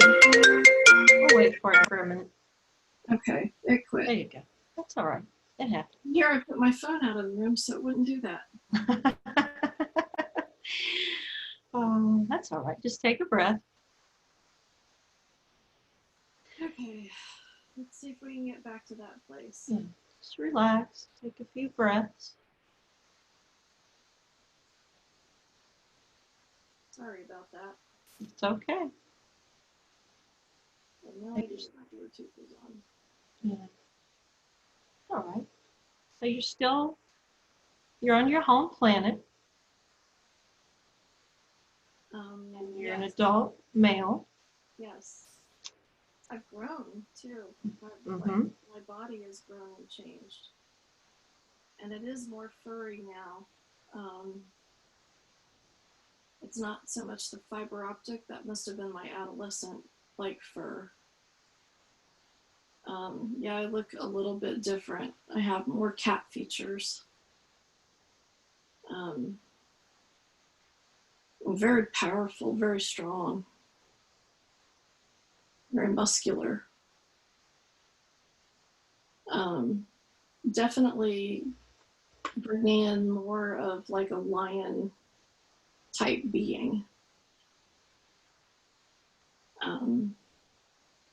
And now it's time for me to be groomed and learn everything about how to run the planet for sustainability, to make sure that the population is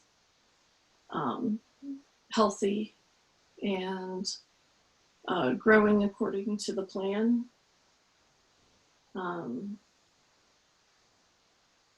And just, everything to run everything smoothly. It's kind of like trying to make a successful business, like stepping into a successful business. But it's a planet and the population is my responsibility. Yes.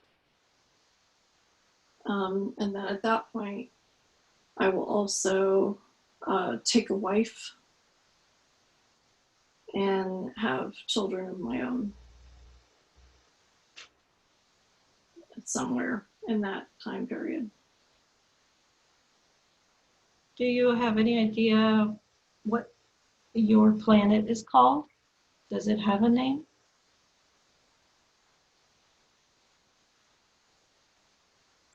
I know it's in the Sirius B system. I'm not sure of the name. Okay. All right. I think it starts with an A, but it's something that begins with an A, but I can't, the letters are not formed that I can see. An English version. Okay. English is not, not the language. So, but if according to what I can see, there's an A and then something that looks like an L, but it's not a language I recognize. Okay. It's all right. Okay.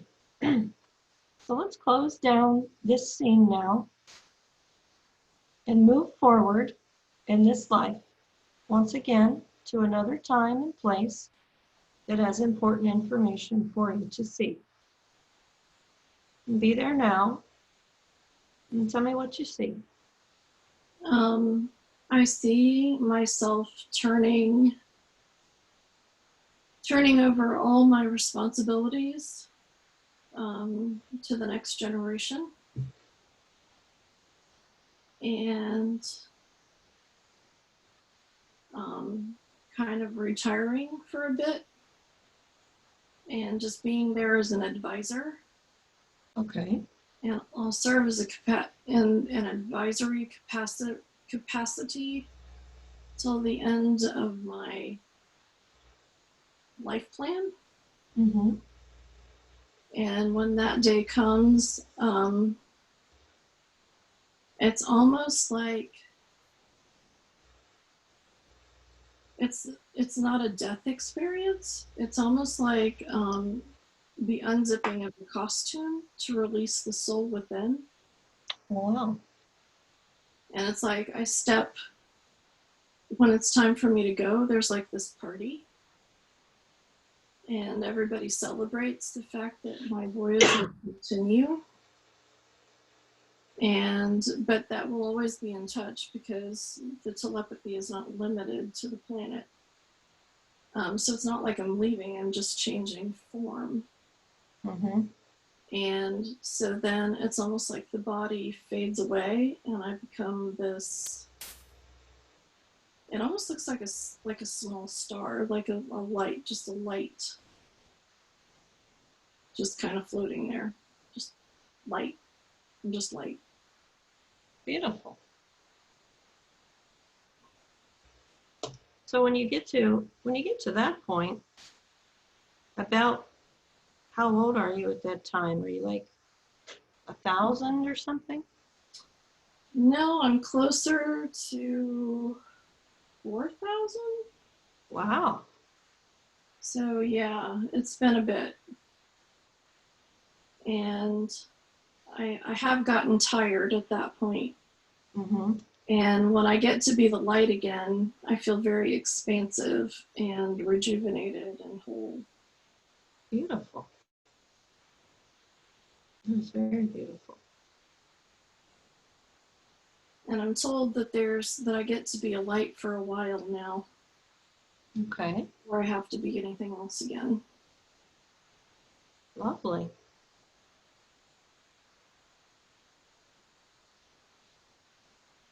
So looking. Because in meditation, sometimes I visit that place where I'm just the light. You do? Okay. Not with the stars. So apparently that's somewhere I get to go when I need rejuvenation. Mm-hmm. Mm-hmm. Wow.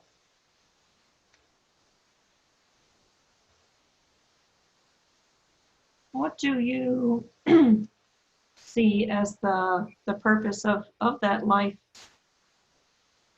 as this lion person? Taking on the responsibility of caring and nurturing for others. That was a big deal. That was a very important life.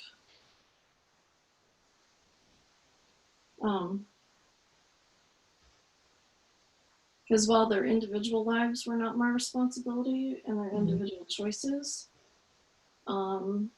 whether the planet thrived or not was in my hands.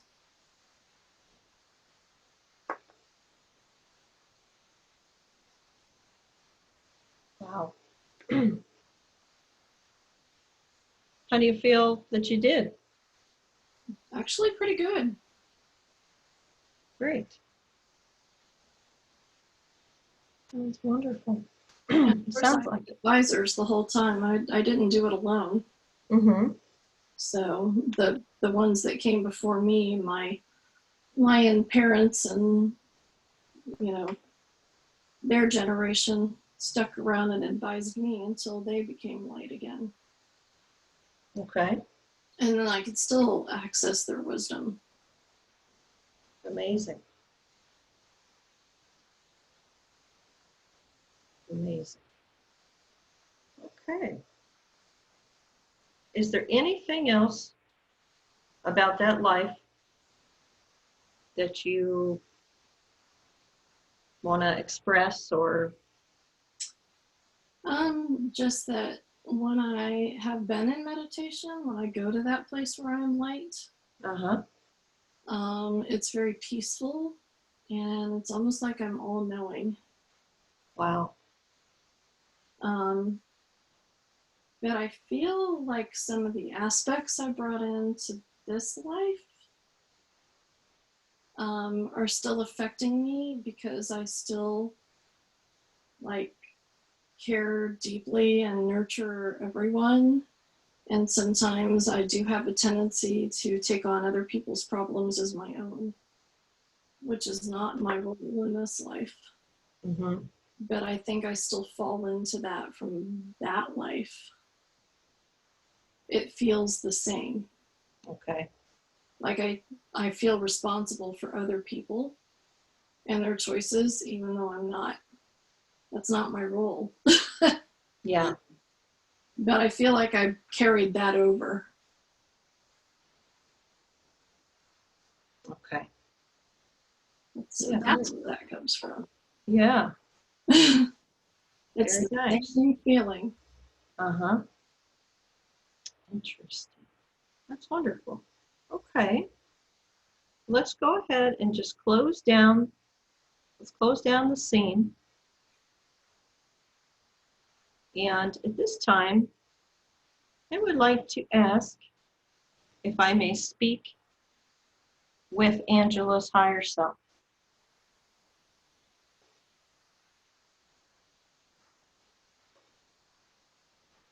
I'm here. Hello. Hello. Okay.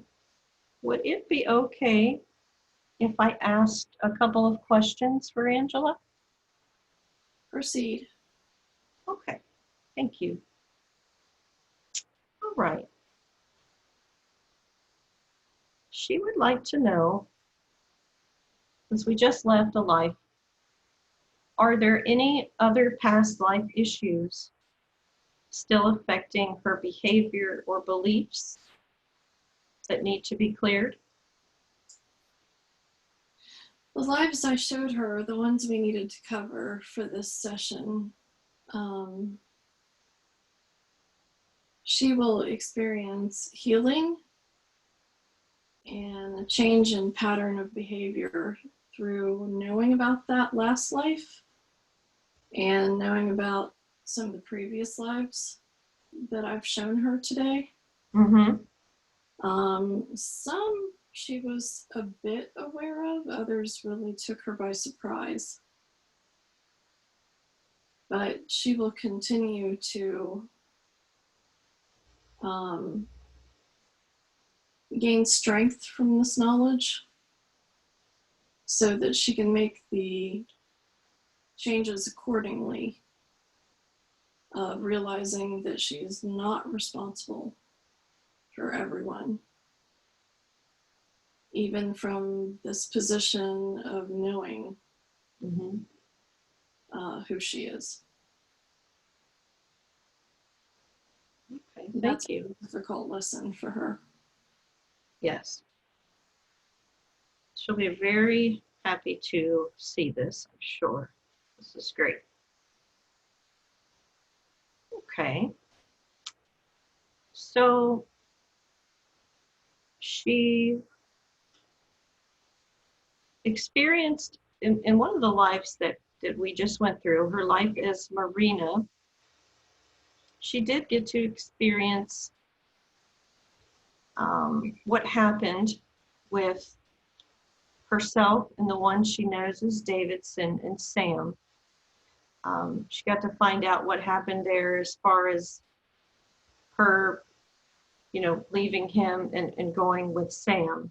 So she's wanting to know really what can she know about Davidson's role in this current life as Angela. As all this has really come up for her, and she's definitely, feeling some confusion and stress about Davidson coming in, knowing about the past life, and is curious, of course, about how it all ties together, Helios, Sam, and Davidson. Yes. I wanted to show her that life so she would know why she did what she did, because she's been a bit upset about that. Yeah. About why she would do that to someone. And she never knew what became of Davidson in that life. And he looked for her. And he's always looked for her. Mm-hmm. And now he's found her again. And so there's still a part of him that is upset with her for leaving, for not staying with him. Mm-hmm. And he really needs to have her in his life right now, in this current life, as he goes through this loss of his wife, he needs her energy to support him through it. Okay. It's a bit of a rebalancing. This is how he's going to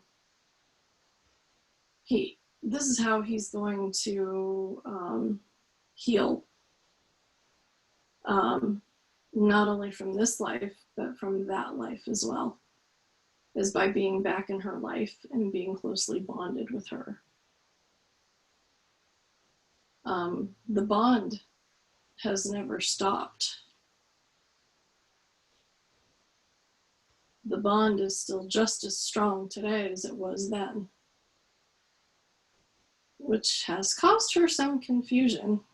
Yes, definitely. Yeah. But we just want her to know that this life, this reunification in this life is beneficial to her as well. He brings in an energy of joy that she has not experienced. And, you know, it's kind of counteracting some of the experiences that she and Sam have been through, some of the hardships and trying times that they've had. And so he kind of brings in this energy of joy for her that she needs. And so it's also confusing because Davidson's wife comes to talk to her and pass on messages to Davidson, and when she does, she floods her with her emotion and her love for Davidson, and she's got nowhere to go with that. So we're advising her to ground. Okay. Because she and Davidson are not in the same physical space where she can hold his hand and pass those energies to him like she does with other clients. We are suggesting she ground those energies when she starts feeling those energies that create confusion for her, and she recognizes those as belonging to his wife, because that is one of her skills, is to be able to pass emotion on to the client if she can touch them. And so we will eventually teach her how to pass it on distance, but she's not at that point yet, but we will eventually teach her that. Okay. But now when she has these emotions that she doesn't know what to do with and can't pass on to the client, we just ask that she ground them. And we'll assist her with that because we know this is causing her distress. So we just want her to be fully understanding that this is all important, that this needs to be the way it is at this time, and that she is not to shut Davidson out of her life. Okay. Very nice. Is he willing to be her friend? He's very desirous to be her friend. Okay. He's asked her to be his friend forever and ever. It's almost like he's panicked that he's going to lose her again, but his conscious mind does not know why, because he has no memory of the past life except the soul recognition. Okay. And her just disappearing. She literally just disappeared and never returned. Right. And so his soul has been looking for her, and it really felt the need to look for her after his wife died. And when he found her, he knew he had found what he was looking for somewhere deep in his subconscious. Mm-hmm. And he even asked her to be his friend forever and ever. And it was almost out of desperation that he would fear losing her again. So he is aware on some level that she is very important to him.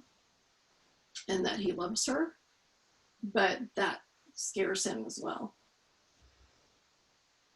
Okay. So we are trying to keep him calm.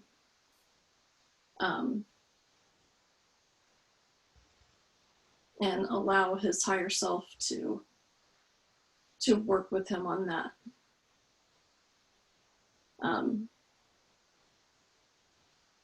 And to work with Angela on that as well. He comes in and talks to her in that form too. Okay. And somewhere in the recesses of Sam's energies, his subconscious, he is aware that this relationship is more than what it seems. But he's not sure how.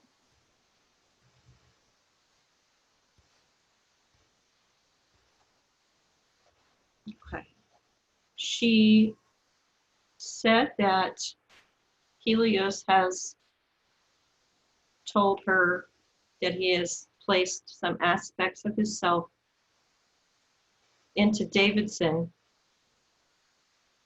as well. Of course, we know he's Sam, but as sort of a, just in case Sam's health would decline. Is Sam's health in danger at this point, or is he doing what he needs to do? That's a difficult question. That is correct, by the way. The vision she had of Helios dividing himself between Sam and Davidson is correct. Okay. Davidson his personality is very adept to Helios. It's very easy for him to be in Davidson. Okay. Simply because of his personality and his positive outlook on life. Whereas Sam is a little more difficult to work with. It's that aspect of Sam where he calls himself a dinosaur and who's unwilling to change. Yeah. That might be his downfall. So we see this, and we had hoped it would not be an issue. But even through these changes so far, it has been an issue. And that is what has caused his heart to have issues again. And so because we are unsure as to whether the changes he is contemplating and trying will be long-term, we don't know the outcome, but Davidson is kind of the backup plan. Okay.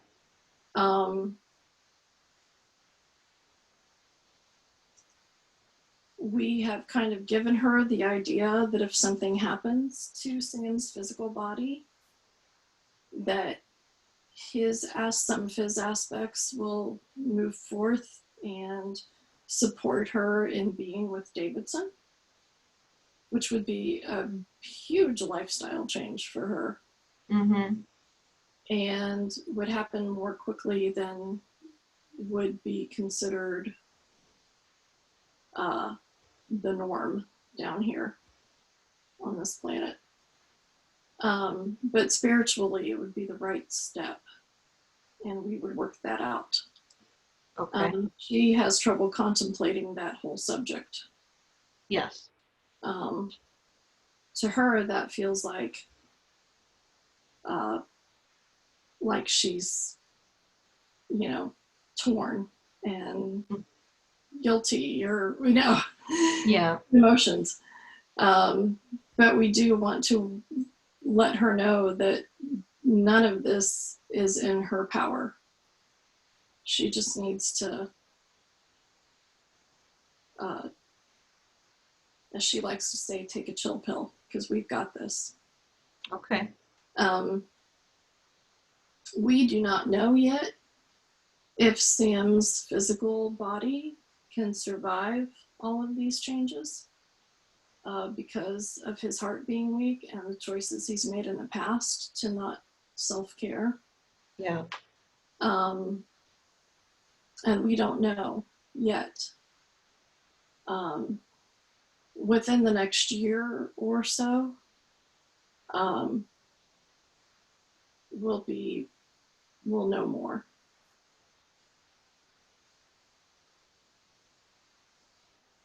And that makes it difficult, I understand. Sure, yeah. I don't think she, of course I know she doesn't want to lose Sam. No, she doesn't. So is Sam's health, a lot of it up to Sam at this point then? That is correct. Okay. And I gave her the words. We had a talk, she and I, with Sam, about how this is his second chance and he's going to have to change or he's not going to survive this. Okay. And it's heavy on her heart to know that. Yeah. Absolutely. It's tough. It is. Yeah. But she is stronger than she knows she is. Yes, she is. She's very strong.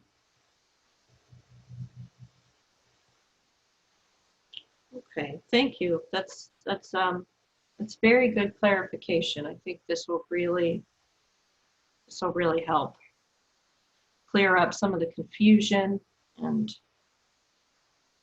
helps her know what to do. I think this is great.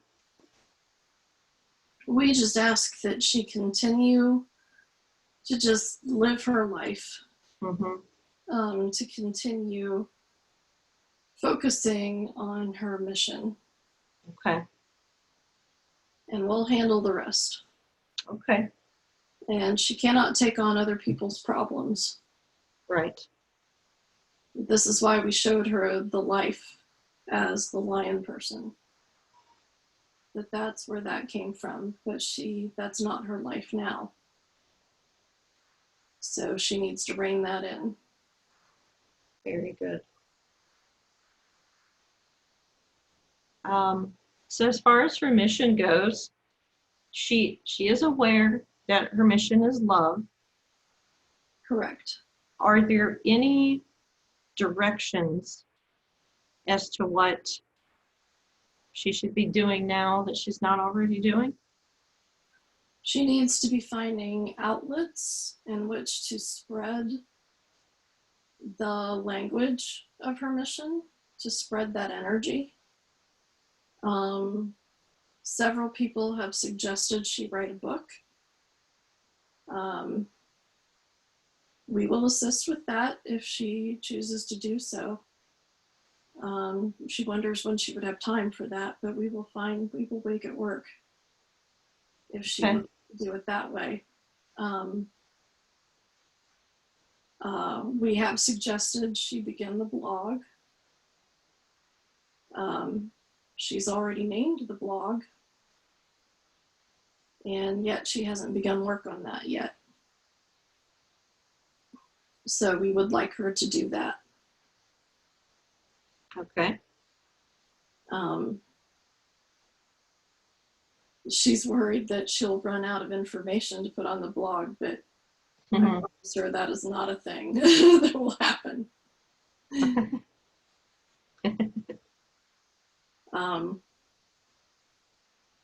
The aspect of her that is me is growing stronger. I am becoming more and more a part of her body, a part of this physical aspect daily. And there will become a time down the road where we will complete this transformation. and we will be completely one.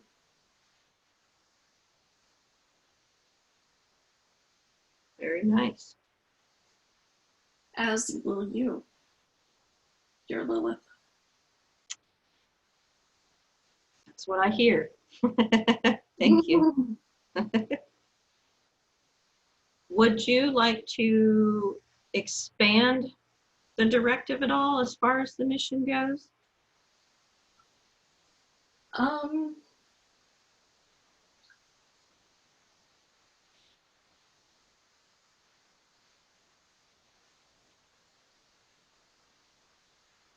Mostly the expansion of the direction and the directive is that she will continue to teach love in as many forms and as many ways as she can express it.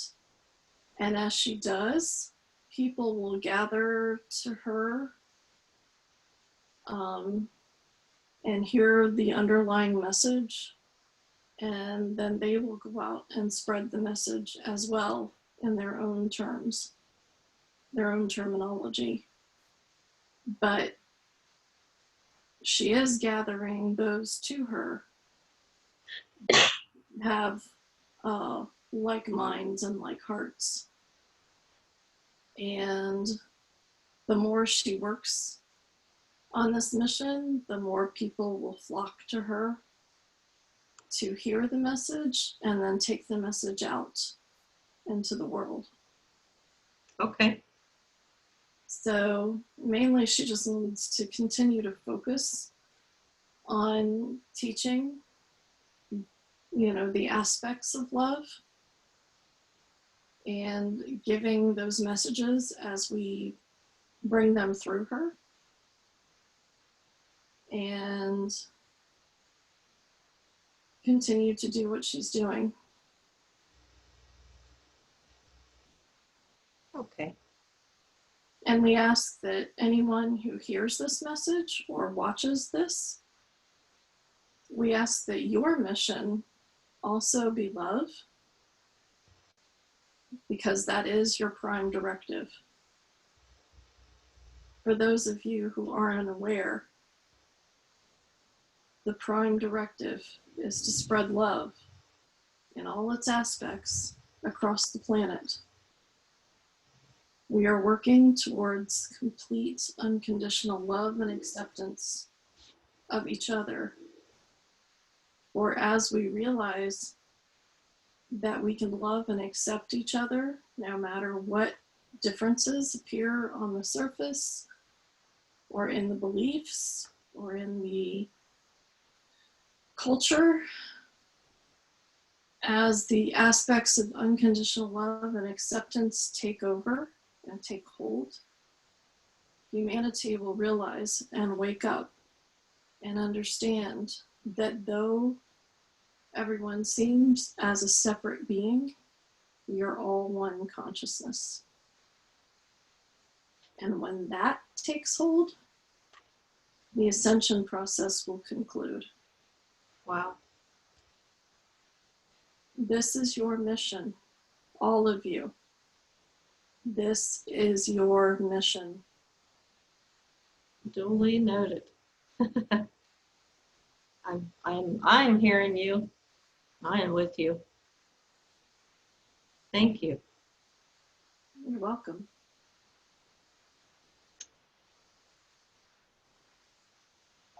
I would like to ask if we could do a quick body scan on Angela. Of course. So much like last time, I'd like you to scan her body down, starting at the top, and look for any colors. And when you see something, tell me what you see and where it is.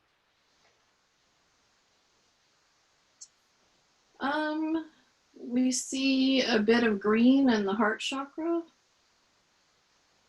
along with a little bit of brown that is the turmoil she's been experiencing as far as her feelings where Sam and Davidson are both concerned. And her, her wanting to do the right thing and not really knowing what that is. So we would ask that this be cleared because we have now given her direction. And we ask that she just do her best to stay in those parameters and ground down any emotions that she feels belong to others instead of herself or belong in that past life. And so we would ask that this heart chakra be cleansed and healed. Okay. Would you like me to address both the green and the brown light, or just the brown? Both? Okay. Both, because the green has kind of been taken over by the brown. It's been reduced a little bit. Okay. So we need to clear the brown and expand the green. Okay. All right. If I could ask you just to step aside for just one moment, I'm going to address the brown energy. Brown energy residing in Angela's heart. Come up, up, up through time and space. You now have a voice. How are you today? Okay, how are you? I'm okay, thank you. So do you have a name? I have more of a personality than a name. Oh, okay. What's your personality? Guilt and stubbornness. Yes. Very masculine energy.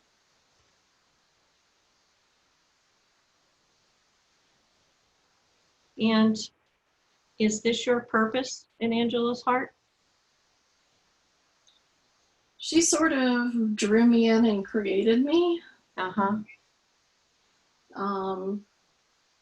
She's not comfortable with me here. And she doesn't like feeling the feelings of guilt or self-consciousness or stress or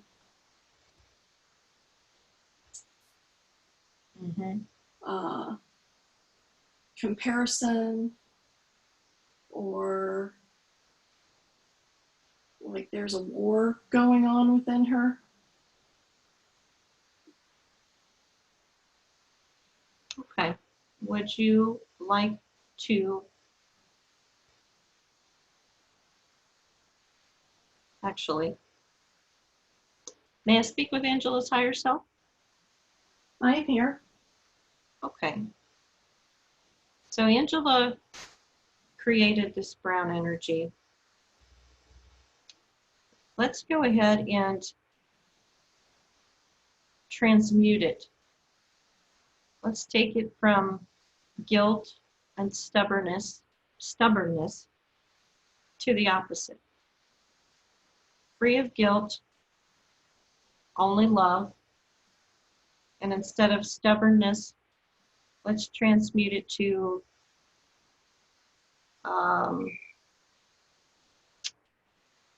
let's see, fluidity, going with the flow. Very good. So I'm going to add in some energy to help transmute this. And what I'd like you to do is breathe that brown energy up into your throat and blow it out as hard as you can.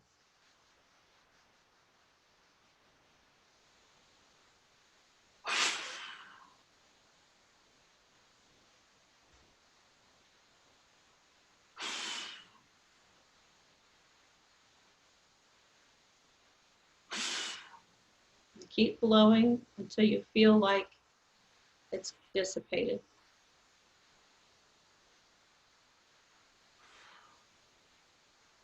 Until brown is turned to green.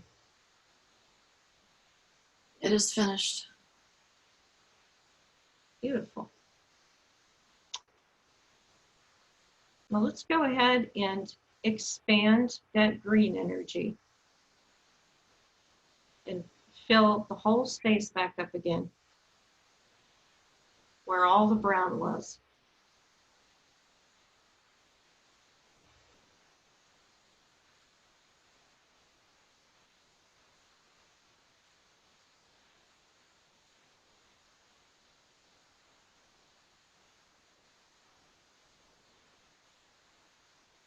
Much better, much better. Okay. Now, do you feel like you need any other source light energy added to the area for healing? Let's add some pink of unconditional love. Okay.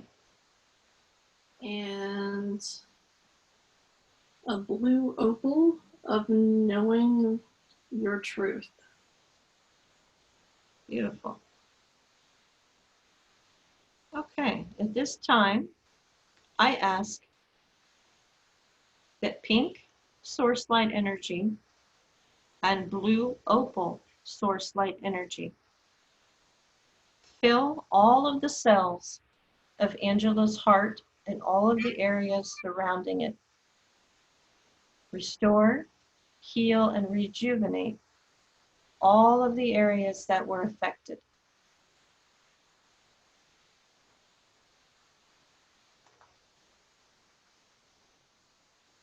She is stronger now. Beautiful. All the confusion is washed away. That's wonderful. Okay. Can you continue the scan and tell me if you come across any more colors? There's a little bit of brown in the solar plexus. This is a bit of an energy cord that someone has attached into her, Okay. and we need to dissolve this. Yeah. All right. I'll step aside for just a moment. Yes, do you need to know the name of the person who sent this cord to her? By all means, if you know the name, absolutely. Dustin. Dustin. Is Dustin someone that she is in contact with now? Yes. Okay. Yes. He comes into the shop Okay. and he has developed a little bit of obsession is not the right word, but he gets jealous when she hugs people, when she hugs men. Okay. Possessiveness, like a possessiveness that does not belong to him. I see. Okay. It's unhealthy. Yes. All right. So let's remove this cord and dissolve it. Make yourself a pair of light scissors. And I'm going to ask that Archangel Michael step in as well and use his flaming sword. And you guys go ahead and work on cutting away and removing that cord, and I will add in some energy to just dissolve it. Thank you.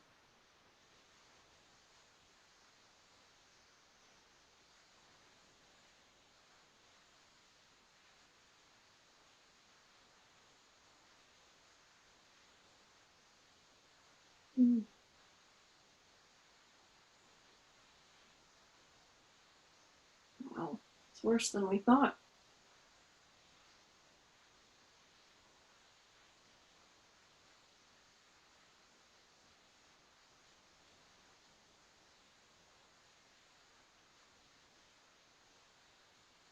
There was not only the cord, there's sludge.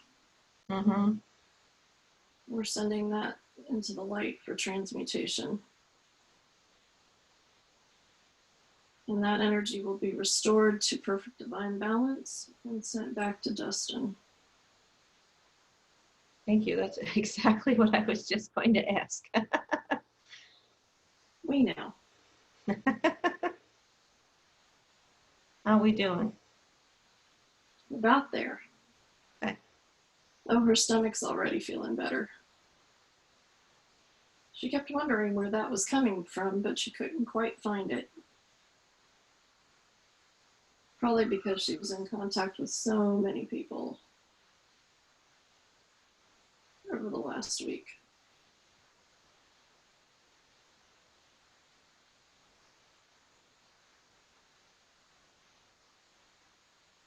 Okay, it is done. Great. What color source light energy would you like to add into the area for healing? Why, the sun, of course.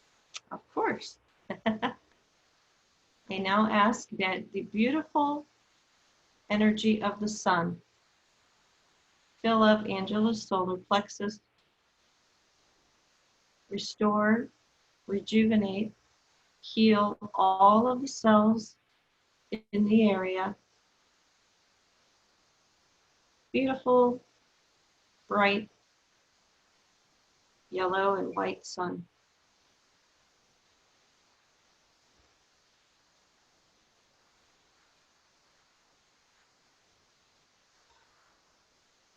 Lilith, we need you to create a shield Okay, and place around and over her solar plexus. okay. I can do that. Her stomach's reacting.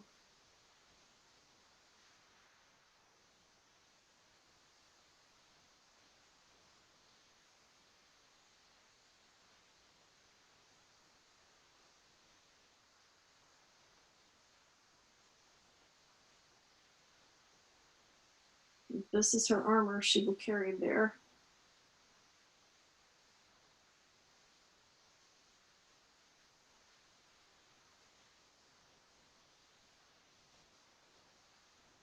Okay, so I've put like a big, it's a shield, but it's almost like a ball around the whole area.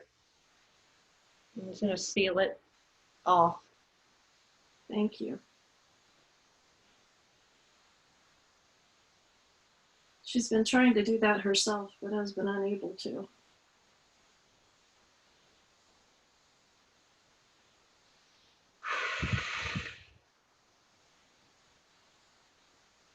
Okay. Thank you. She's done. wondering why she didn't think of that before. Ask you to do it. I'm glad to do it. Wonderful. I can see it. It looks great. It does. It feels great too. Yeah. Shiny. Very, very protective. Wonderful. Okay. So can you take another look and see if you see any more colors in there anywhere? We just need to tweak the sacral and the root just so she can adjust to the changes and still feel safe. Okay. Is there any cloudiness in there, or does it just need to be adjusted? There might be a little cloudiness. We're having difficulty seeing it. We ask that you look. Okay, I'm taking a look here. And see what you see and what you think needs to be done.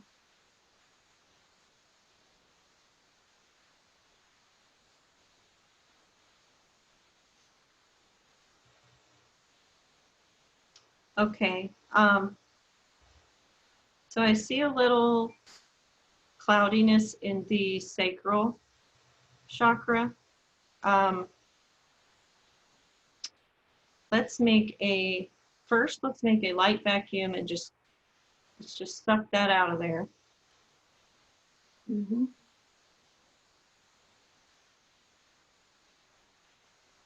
Okay. And then I think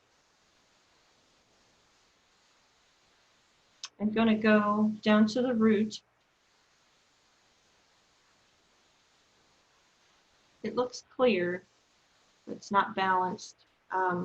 Let's go ahead and just go through and let's balance these chakras. So first, take a look at the root chakra. Mm-hmm. Let's open it up to just the right amount and align it with Angela's body. Yep, she's feeling a surge of heat. Okay. This is working. Okay. And we're going to go ahead and set it to spin at the right trajectory. Oh, it was spinning too fast. Okay. So yes, slowing it down is good. Is that better? Okay. I had an anxiety attack the other day. This is the root of it. Okay. So I'd like to make sure that this is in balance with the body, all the earthly bodies. And then I'm going to move back up to the sacral. Mm-hmm. And let's make sure it's opened exactly where it needs to be and spinning at the right pace along with the root. Yes, it was too closed, so expanding of that is working. Now let's balance the root with the sacral and balance both with the body. Perfect alignment.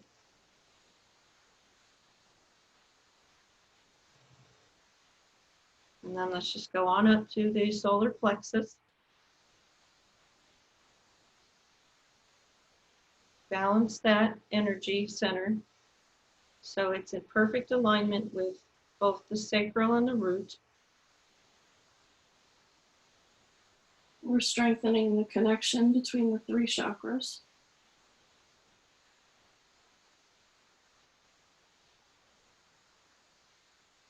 Making sure the flow of energy is continual.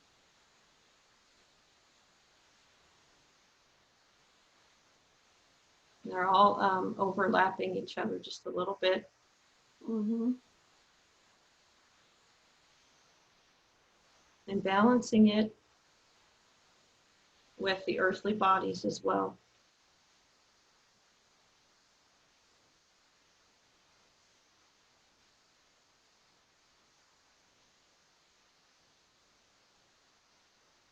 Okay. I'm going to move up into the heart chakra, which looks lovely, by the way. It looks much, much better, doesn't it? Yes, it looks great. Let's make it in balance with the solar plexus and the sacral and the root. We're strengthening the masculine side just a bit. Okay.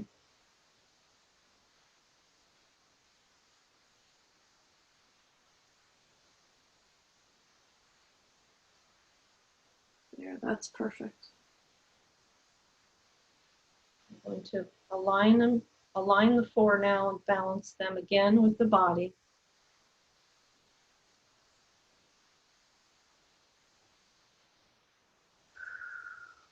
And then move up into the throat chakra.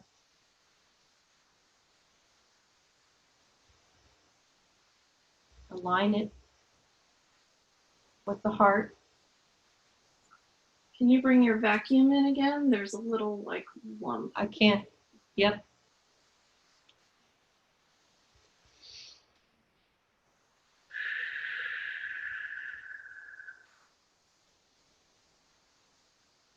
Extracting that out of there.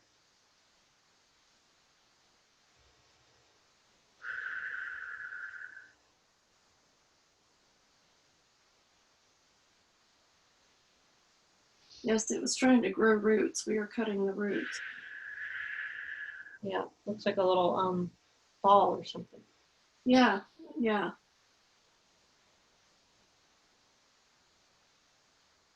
Okay. I'm asking that this ball be sent back to source and be restored.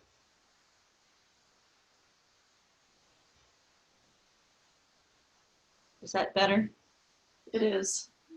The chakra is clear now. We just need to Okay. empower it. Okay. Getting it spinning here. Right in time with the heart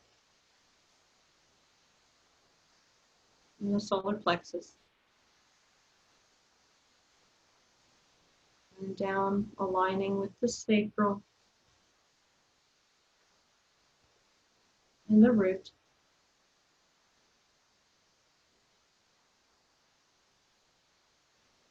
Balancing with the physical body and all of the earthly bodies.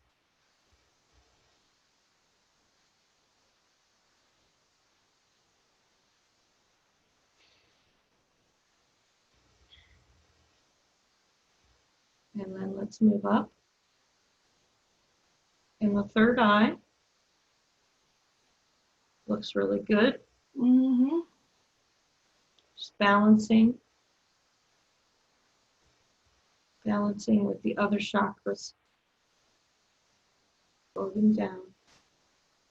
Throat, heart, and solar plexus. And then sacral and the root chakra. We're also strengthening the connection to the ear chakras. Okay, wonderful.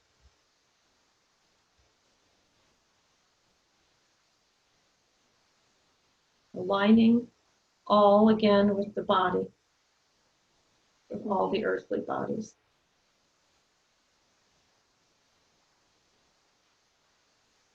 Okay, there we go. See the connection with the ear chakras. Mm-hmm. It is complete. Moving on up into the crown.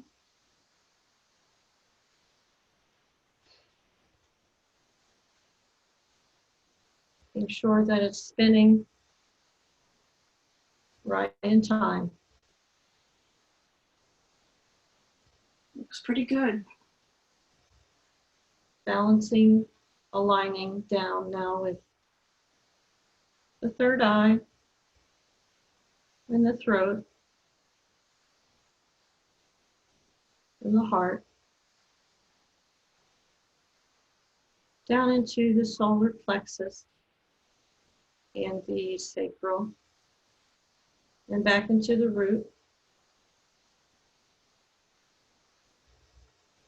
Aligning all the way up with the physical body and the four earthly bodies.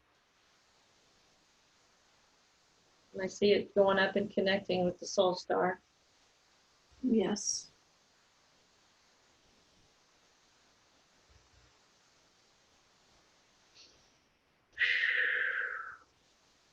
Okay. How does that feel? It feels like the realignment and the vacuuming and reinforcing actually helped expand the connection to the soul star and strengthen it. Great. That's great. The soul star is balancing now. It is. It's also expanding. Mm-hmm. Balancing with the crown.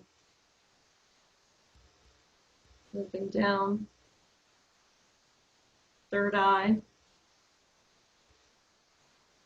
And throat. Heart. Solar plexus. Sacral. And root. And connecting down now into the new earth, Zephyr, reconnecting, strengthening, I should say, the connection. The Earth Star. Yep, down to the Earth Star. Ouch, just hit my elbow. Okay.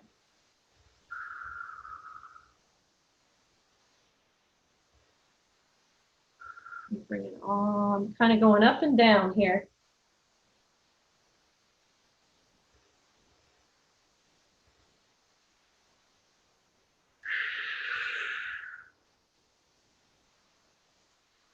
Nice. How's that feel? We feel that everything is in perfect divine working order. Great. Looks good. Feels good. Great. She's feeling much better.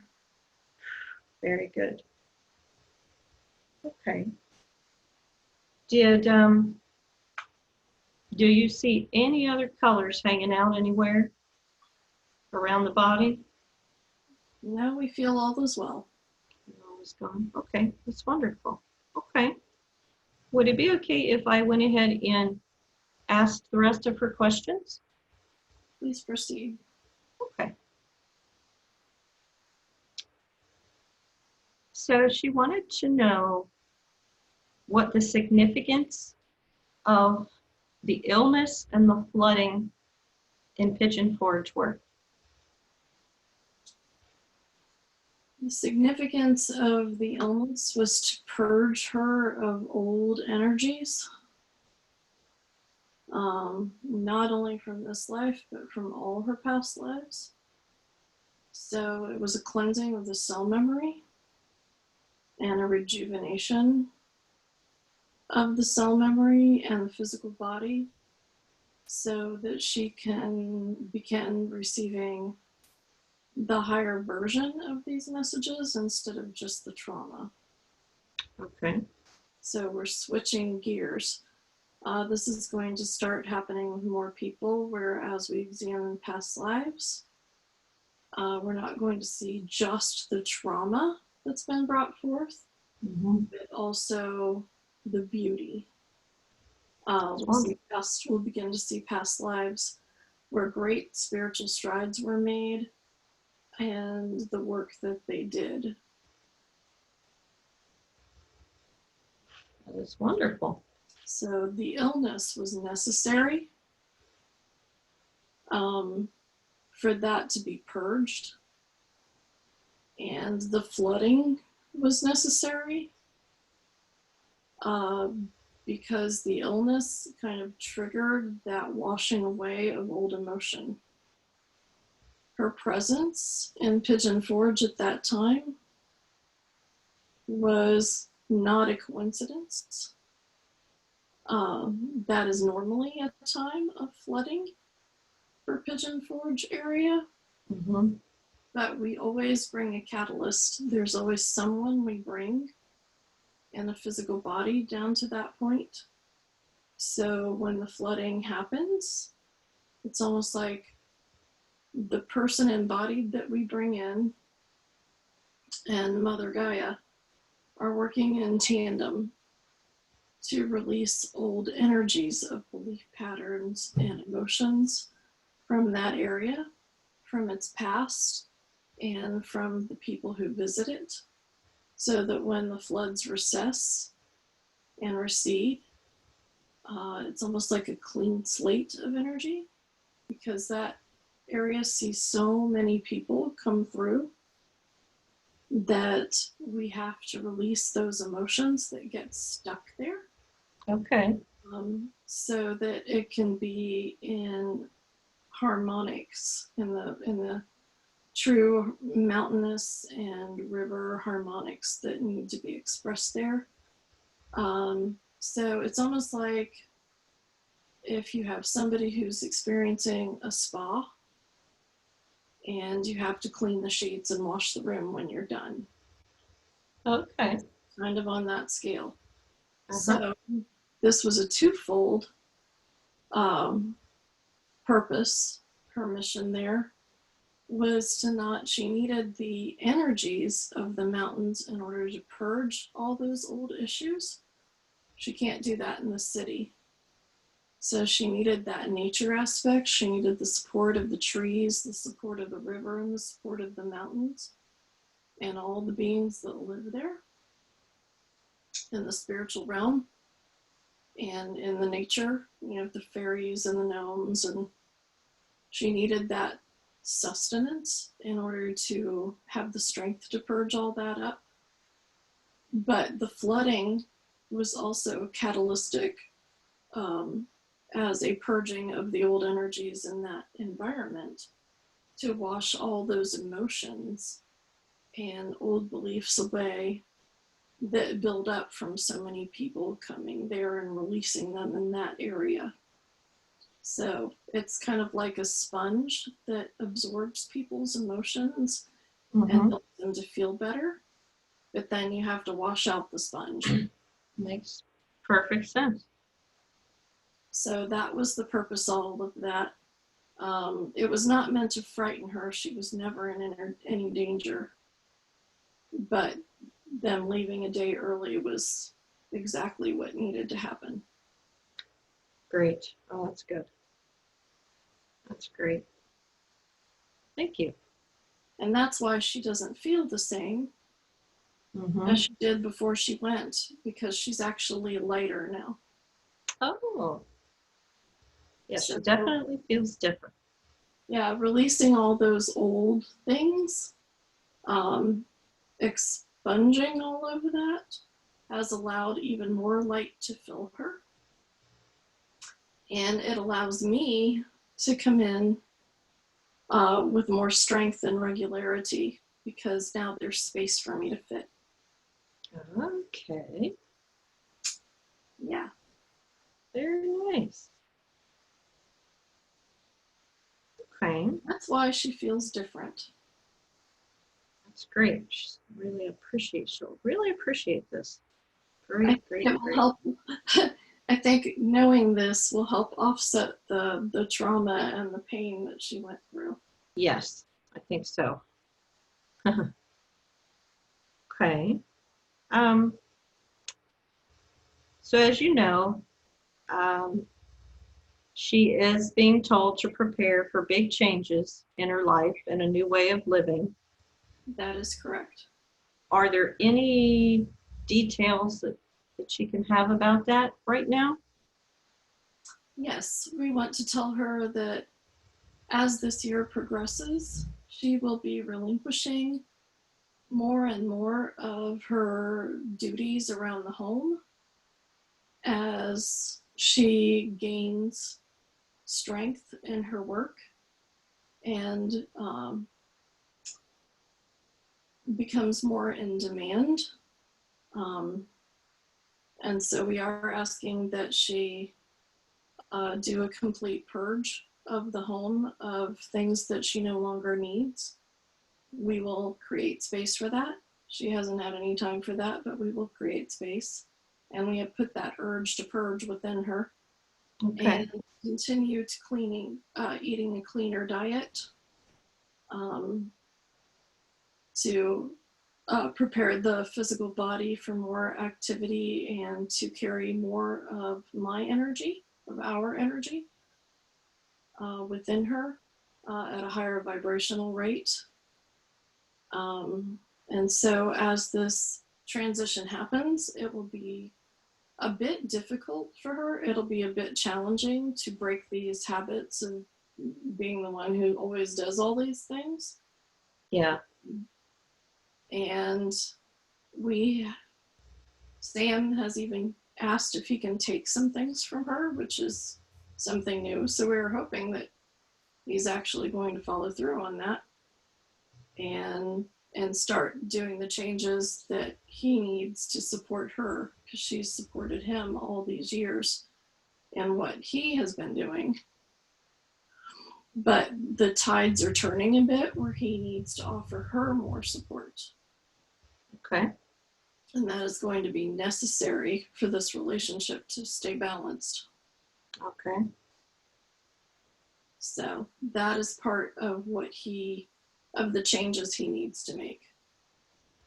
He has to get out of that old paradigm that You know, she's the one responsible for everything, Mm-hmm. because we are going to relinquish her of that one way or another. Okay. Very nice. So we ask that she just go through her home and lighten the load. Purge objects that are irrelevant to this way of living and being. And we will help her with that.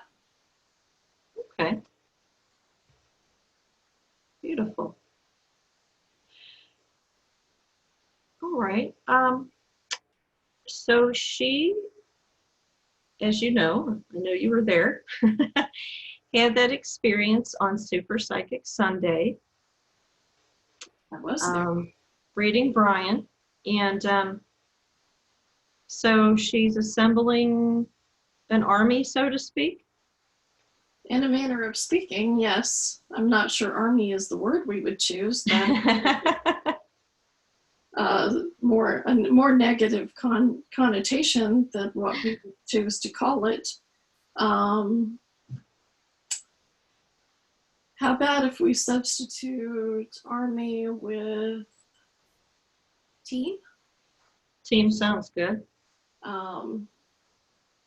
What will be happening is, as people learn from her and as she spreads this message of divine love, which she has been doing for years now, but she's doing it with more understanding and continuity now, which is exactly what Jesus came in to do. And he was here to spread the message of love, as was Buddha and Kuan Yin and so many others. And this is why the goddesses have now reincarnated in human bodies at this time. And as you are one, and as she knows so many, there's goddesses incarnating all over the world with the same mission. Some are awakened, some are not. But to all the goddesses and the light workers, your mission is love. Your mission is acceptance. Your mission is bringing mankind together in unity. And as people learn this mission, and as she divulges this to them, this will start spreading through the planet even more than it already is. This is how we win. This is how we win. Right. And so, yes, during that experience with Brian, he didn't even remember it for a little bit. It was so overpowering. But I was fully in the body. She's not wrong about that. She fully felt our presence joined and united. I do wish to tell her that she described it. I was listening. She described it as she wasn't there and I fully was, but that's not true. We were just integrated. Okay. So I just want to clarify that I didn't kick her out of the body. We were integrated. We became complete, yes. Whole, and one. Wow. And it was a beautiful experience all the way around. And at some point, her body will be able to sustain that kind of energy. Mm-hmm. Amazing. Thank you. Thank you. Okay. So that segues me right into the next question here. Where are we right now as a planet on this wonderful ascension journey? We are making great strides as more and more people wake up to the mission of love. I clearly cannot stress this enough, that this is the mission. We are making more and more strides throughout the planet. We are still struggling in the political arena. This battle where people are choosing sides in the political arena, where people are choosing to be, especially here in America, where people are choosing to like really be all about the Democrats and hating everything Republican, or all Republican and hating everything Democrat. We really ask at this time that you do not involve yourselves in these emotions. Right. When she is looking at Facebook or reading, anything in the news, Yeah. It breaks her heart, and it breaks our heart to see people choosing sides, and developing this hate speech where they think everything on their side is right and everything on the other side is wrong, and they want to kill off all those people. What we need to do is just take a step back, and we've seen light workers partake in this. Yes, there are a lot of light workers who are caught up in this, unfortunately. Yes, you have seen it too. Yes. And you know what I'm talking about. So for those of you who hear this message, we ask that you disconnect your energy from this. We do not want you to participate with your emotional energy. Emotional energy sends the greatest amount of intensity and focus and will just feed those negative energies. Right. And that is exactly what we're working to defeat. So, light workers, everybody who hears my voice, please cut the cords of emotion to politics, religion, to the need to be right. There is no right or wrong. There is only love. Cut those cords, bring yourself in. Please do not send any more of your emotional focus and intensity towards this hatred. Do not support it with your energy. It will only deplete you, and it goes against our mission. That's wonderful. Thank you. Thank you for allowing me to express that. I'm grateful that you did, because I see it myself, and it's painful to watch. It is painful to watch. Yeah. It breaks your heart to watch it. Yes.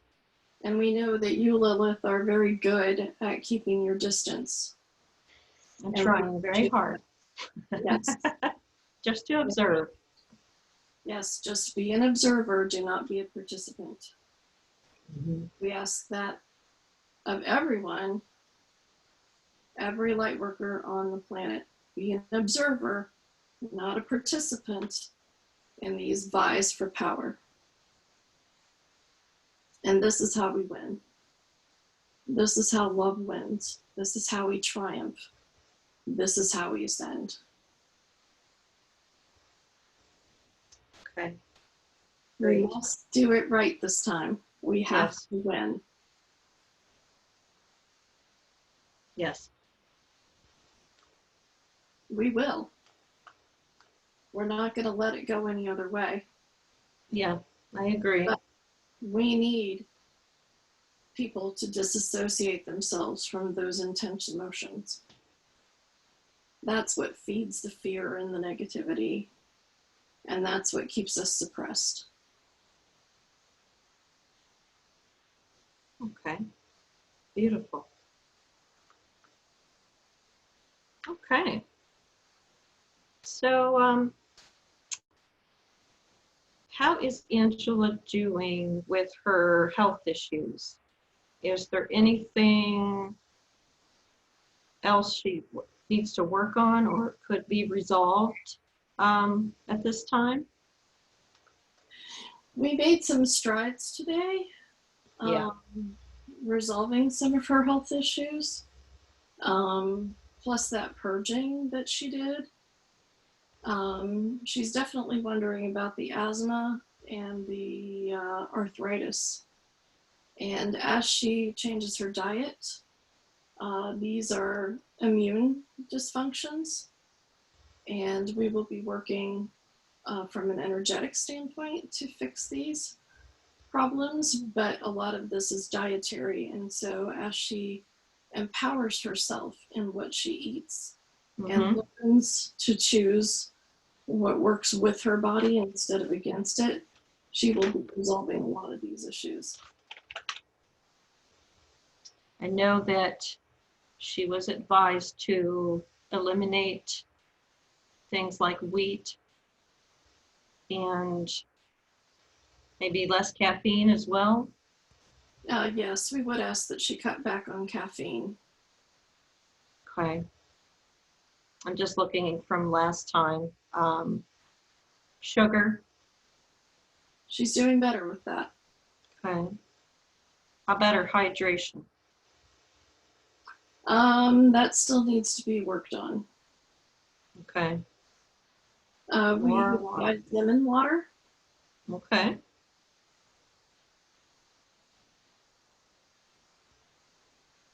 Which she should know because we advise this in her readings all the time. Yes. Just saying. Okay.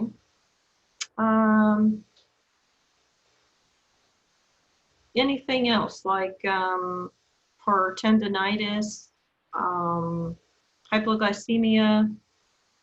We are working on balancing the hypoglycemia. The purging really left her feeling empty. And as we work through these energies, and then this additional stress that she experienced with Sam's health did not help her at all. Yeah. That drove her back to a little bit more fast food that we like her to eat. That will not help her hypoglycemia at all. So as she improves her diet and we ask her to eat almost like snacks throughout the day, especially more in the morning, that will assist with balancing her energies. And we ask that she take breaks when she's at work. She's not very good at that. No, I'm not there when she's working, but just knowing her, I'm gonna have to agree with you there. Okay. Take breaks. Yes. Okay. All right. Is there anything else she should be aware of in that health arena? Anything that can be resolved? We are going to help her lose the weight. That's not something she's going to need to continue carrying. Okay. I know she's glad to hear because this has been a battle for many years. Yeah. And so I know she's eager to lose it as quickly as possible because she feels uncomfortable. But we will lose it at the exact right pace that it needs to. And we just ask her, she hates this word, but we ask her to be patient. Oh, yes. She hates that word. I don't think a lot of people like that word down here on the surface. So, yes, we ask that she be a bit more patient as we release her of the extra weight and as she works with us by changing her diet. She's doing a good job so far. Some days are better than others, but she's making great progress. And that is part of the change that we instilled a little bit before the purging, but definitely after. Wonderful. That's great. Okay. So I don't. Basically, vegetables, fruit, lean meat, those are like her go-tos. Right. Wonderful. I think she can do that. Okay, thank you. We also ask that she continue with eggs. Okay. And the trail mix that she likes to eat periodically. And, you know, the nuts that she can eat. that you can have. Okay. You know, she's very limited in that. Yeah. There's things she literally cannot eat. The body, her body reacts to those. So, but yeah, this is the way we want her to eat. So she'll All figure right. it out. She'll get there. Perfect. All right. This question came up. I don't know if we're allowed to have the answer at this moment, but Guinevere. Who is Guinevere? Guinevere is the same soul that was Lady Diana. Ah, okay. She did not know Diana personally, so she did not recognize the soul. Okay. Lady Diana learned a great deal from that life that she was able to bring forward in her life as Diana. Wow. And on the other side, they get along fine. Oh, I'm sure. Of course. But there was definitely some conflict in that life. And Guinevere was jealous of her skills and of her ability to stand up and speak her truth. And so at every opportunity, she would punish her for that and try to sideline her. But Guinevere did not recognize her own true worth. Okay. But she learned a lot from that lifetime. Yeah. Interesting. Very cool. And while her life as Lady Diana was also very challenging, Yes. she really made great strides in that life and really helped humanity. And so we appreciate all that she gave. Absolutely. And so we just want her to understand that that life where she and Guinevere did not get along kind of always bothered her. But that was why. And she helped Lady Guinevere, who became Diana, to grow. That helped her. Challenging her so much actually helped her grow and assisted her in the life as Lady Diana. So she was a contributor to that life as well. Even Wonderful. though they never knew each other. Yeah. As, you know, Angela and Lady Diana. There was very still cool that connection. And of course her lineage as Angela on her father's side is British royalty, so there's kind of that connection as well. Oh, that's cool. Very cool. Okay, thank you. Mm-hmm. She will absolutely appreciate that. That's great. I think that will clear up a lot for her out of that life. Yeah, I think so. All right. Okay, so is there anything else that you'd like to tell Angela before we go today? There's one little thing. Mm-hmm. I do want you to look just, I think we got it out of the root chakra, but just look at the spinal cord area right by the root chakra, just in that lower, that like hip and spinal cord, just that lower region by the tailbone. Okay. And just tell us if you see anything there. Looking here. She's been getting a little twinge in that right hip area. Okay. Just to the side of the tailbone. Okay. You know, it does look like there's something there. I know we released an attachment in the previous session. There's something I'm seeing like right where you're saying. it looks, to me, it looks red, like, but it looks like it's Yes, clouded. it looks red to us too. Yeah. I think because we are integrating so much into the body, sometimes we are having trouble seeing outside of, from a different perspective. Mm-hmm.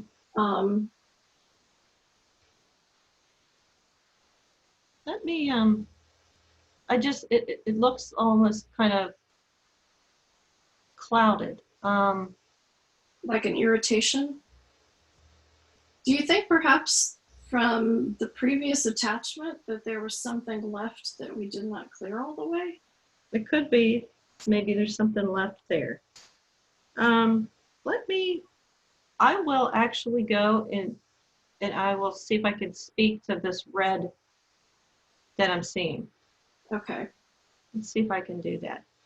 We will step aside. Okay, thank you. Okay, so red energy residing in between Angela's tailbone and right hip area. Come up, up, up through time and space. You now have a voice. Greetings. Hello. How are you today? Hello. Oh, hi there. What's your name? Persephone. Persephone. Persephone? How long can you tell me how long you've been there? Ever since she stepped down as the Greek goddess Hestia. Okay. And do you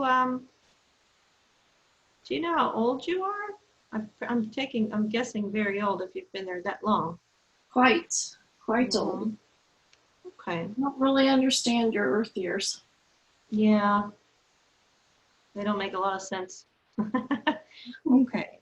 So Persephone, what is your function there in that part of her body right now? I'm not sure what it is right now. My function originally was to attach her to the ground and create a cord between her and the underworld. Okay. I feel like I'm not needed in this lifetime, but I cannot let loose myself. Okay. All right. Would you like me to help you go home? Yes, I would appreciate that very much. Okay. All right. And I was able to voice myself earlier. The red light put me to sleep. Okay. That's why we didn't catch you before. Yes. Okay. I see. But I was able to tap finally and get attention. Yeah, she said she's been feeling you. Yes. A little bit, a little twinge. Yes. Okay. Yes, I've been twinging, trying to tap and get her attention. Okay. Okay, Persephone. All right. So I'm going to first call in the archangels of the four quadrants, Archangel Raphael, Archangel Gabriel, Archangel Michael, and Archangel Uriel, and just ask for your assistance and guidance in this process. I would like to ask Archangel Michael to use his light sword, and I'd also like to call in Angela's higher self to use those light scissors, and let's help Persephone remove that cord or cords from the area. So we're going to do that. You tell me when you're done. Yes, it's a tiny space. We will have to use caution. Yeah.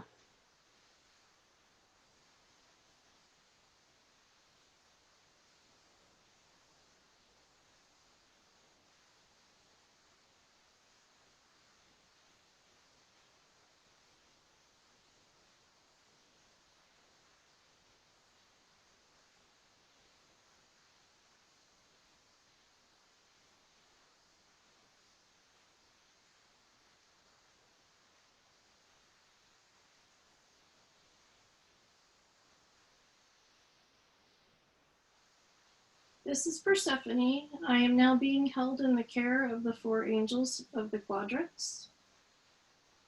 Wonderful. Okay, Persephone, they're going to take you home, and I'd like to ask that they could fly you around one time before you go home, just so you can feel those wings. So you go with our love. Thank you very much. I appreciate it. You're welcome.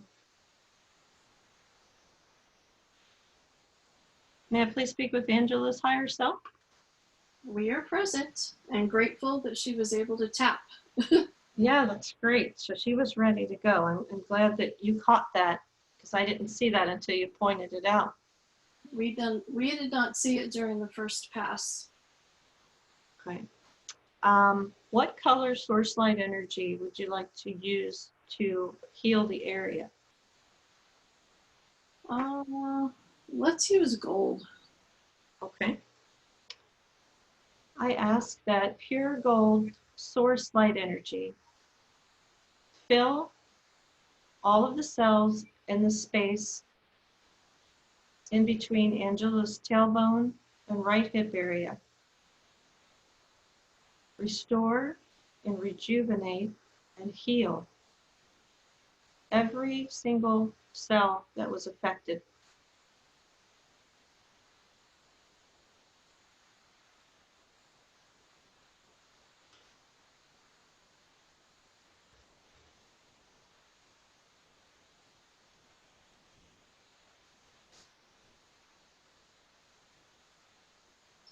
We have a message regarding this process.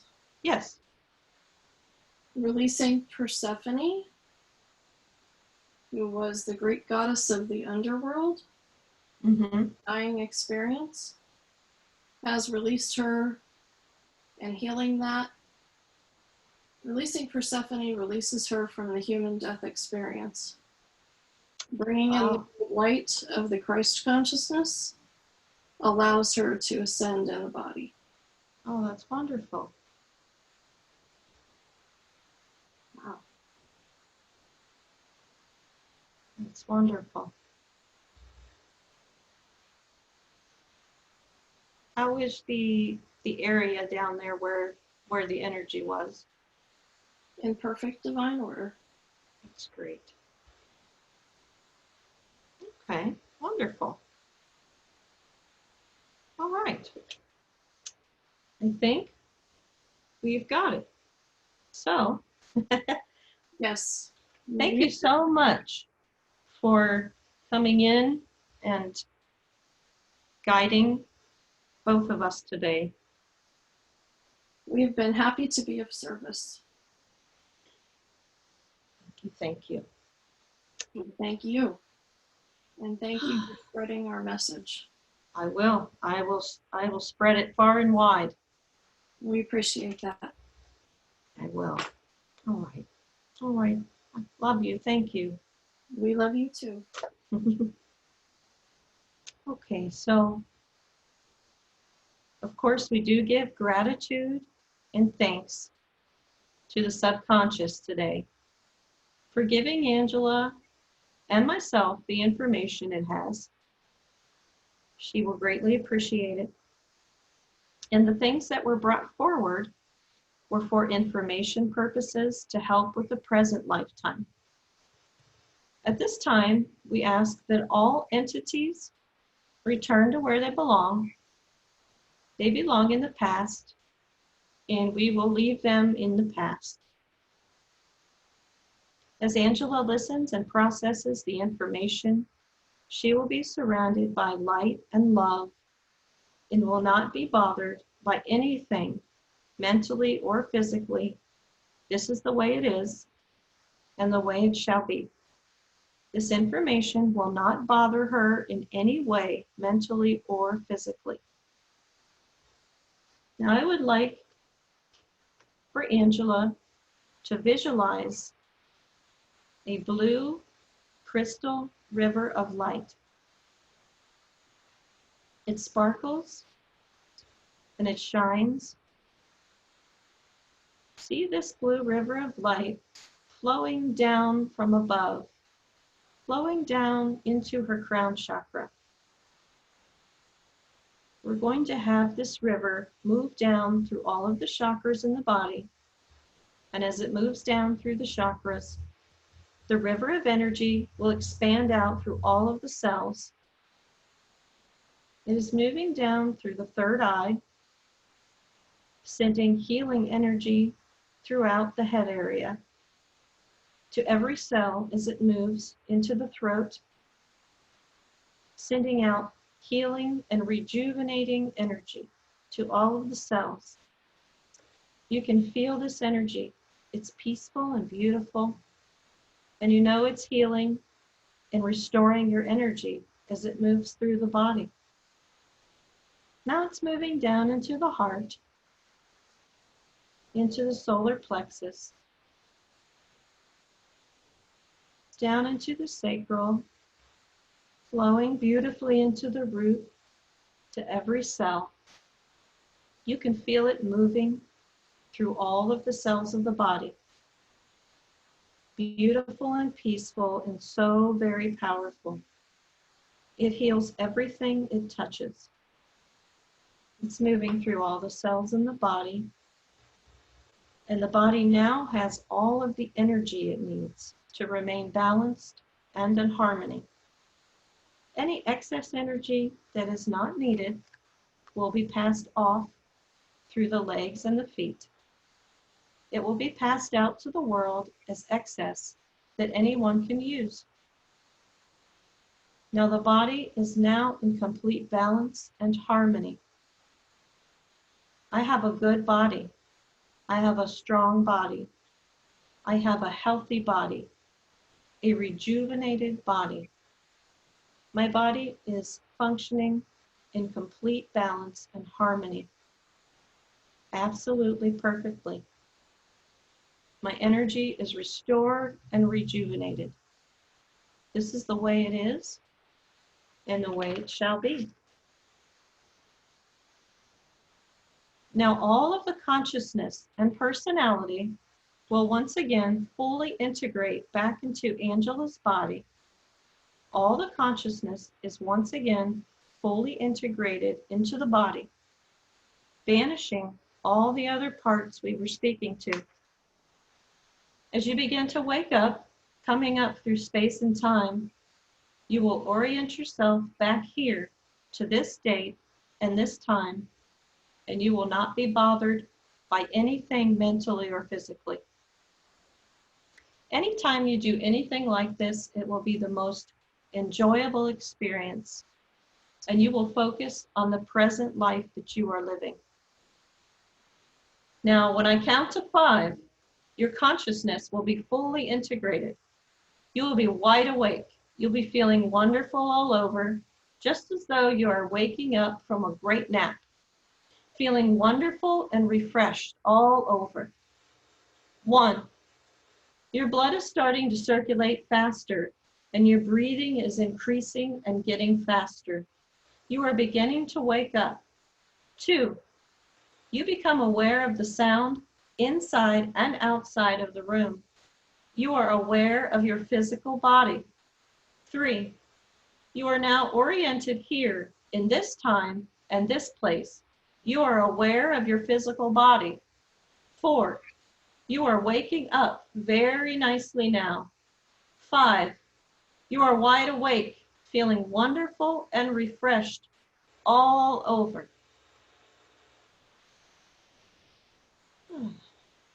There she is. Where'd you go? I can't see you. You can't see me? Oh no, I'm still here. I'm still here and I can see you. Yeah, I'm here and I can see you. It's fine. My eyes are like salty. I'm sure they are. That was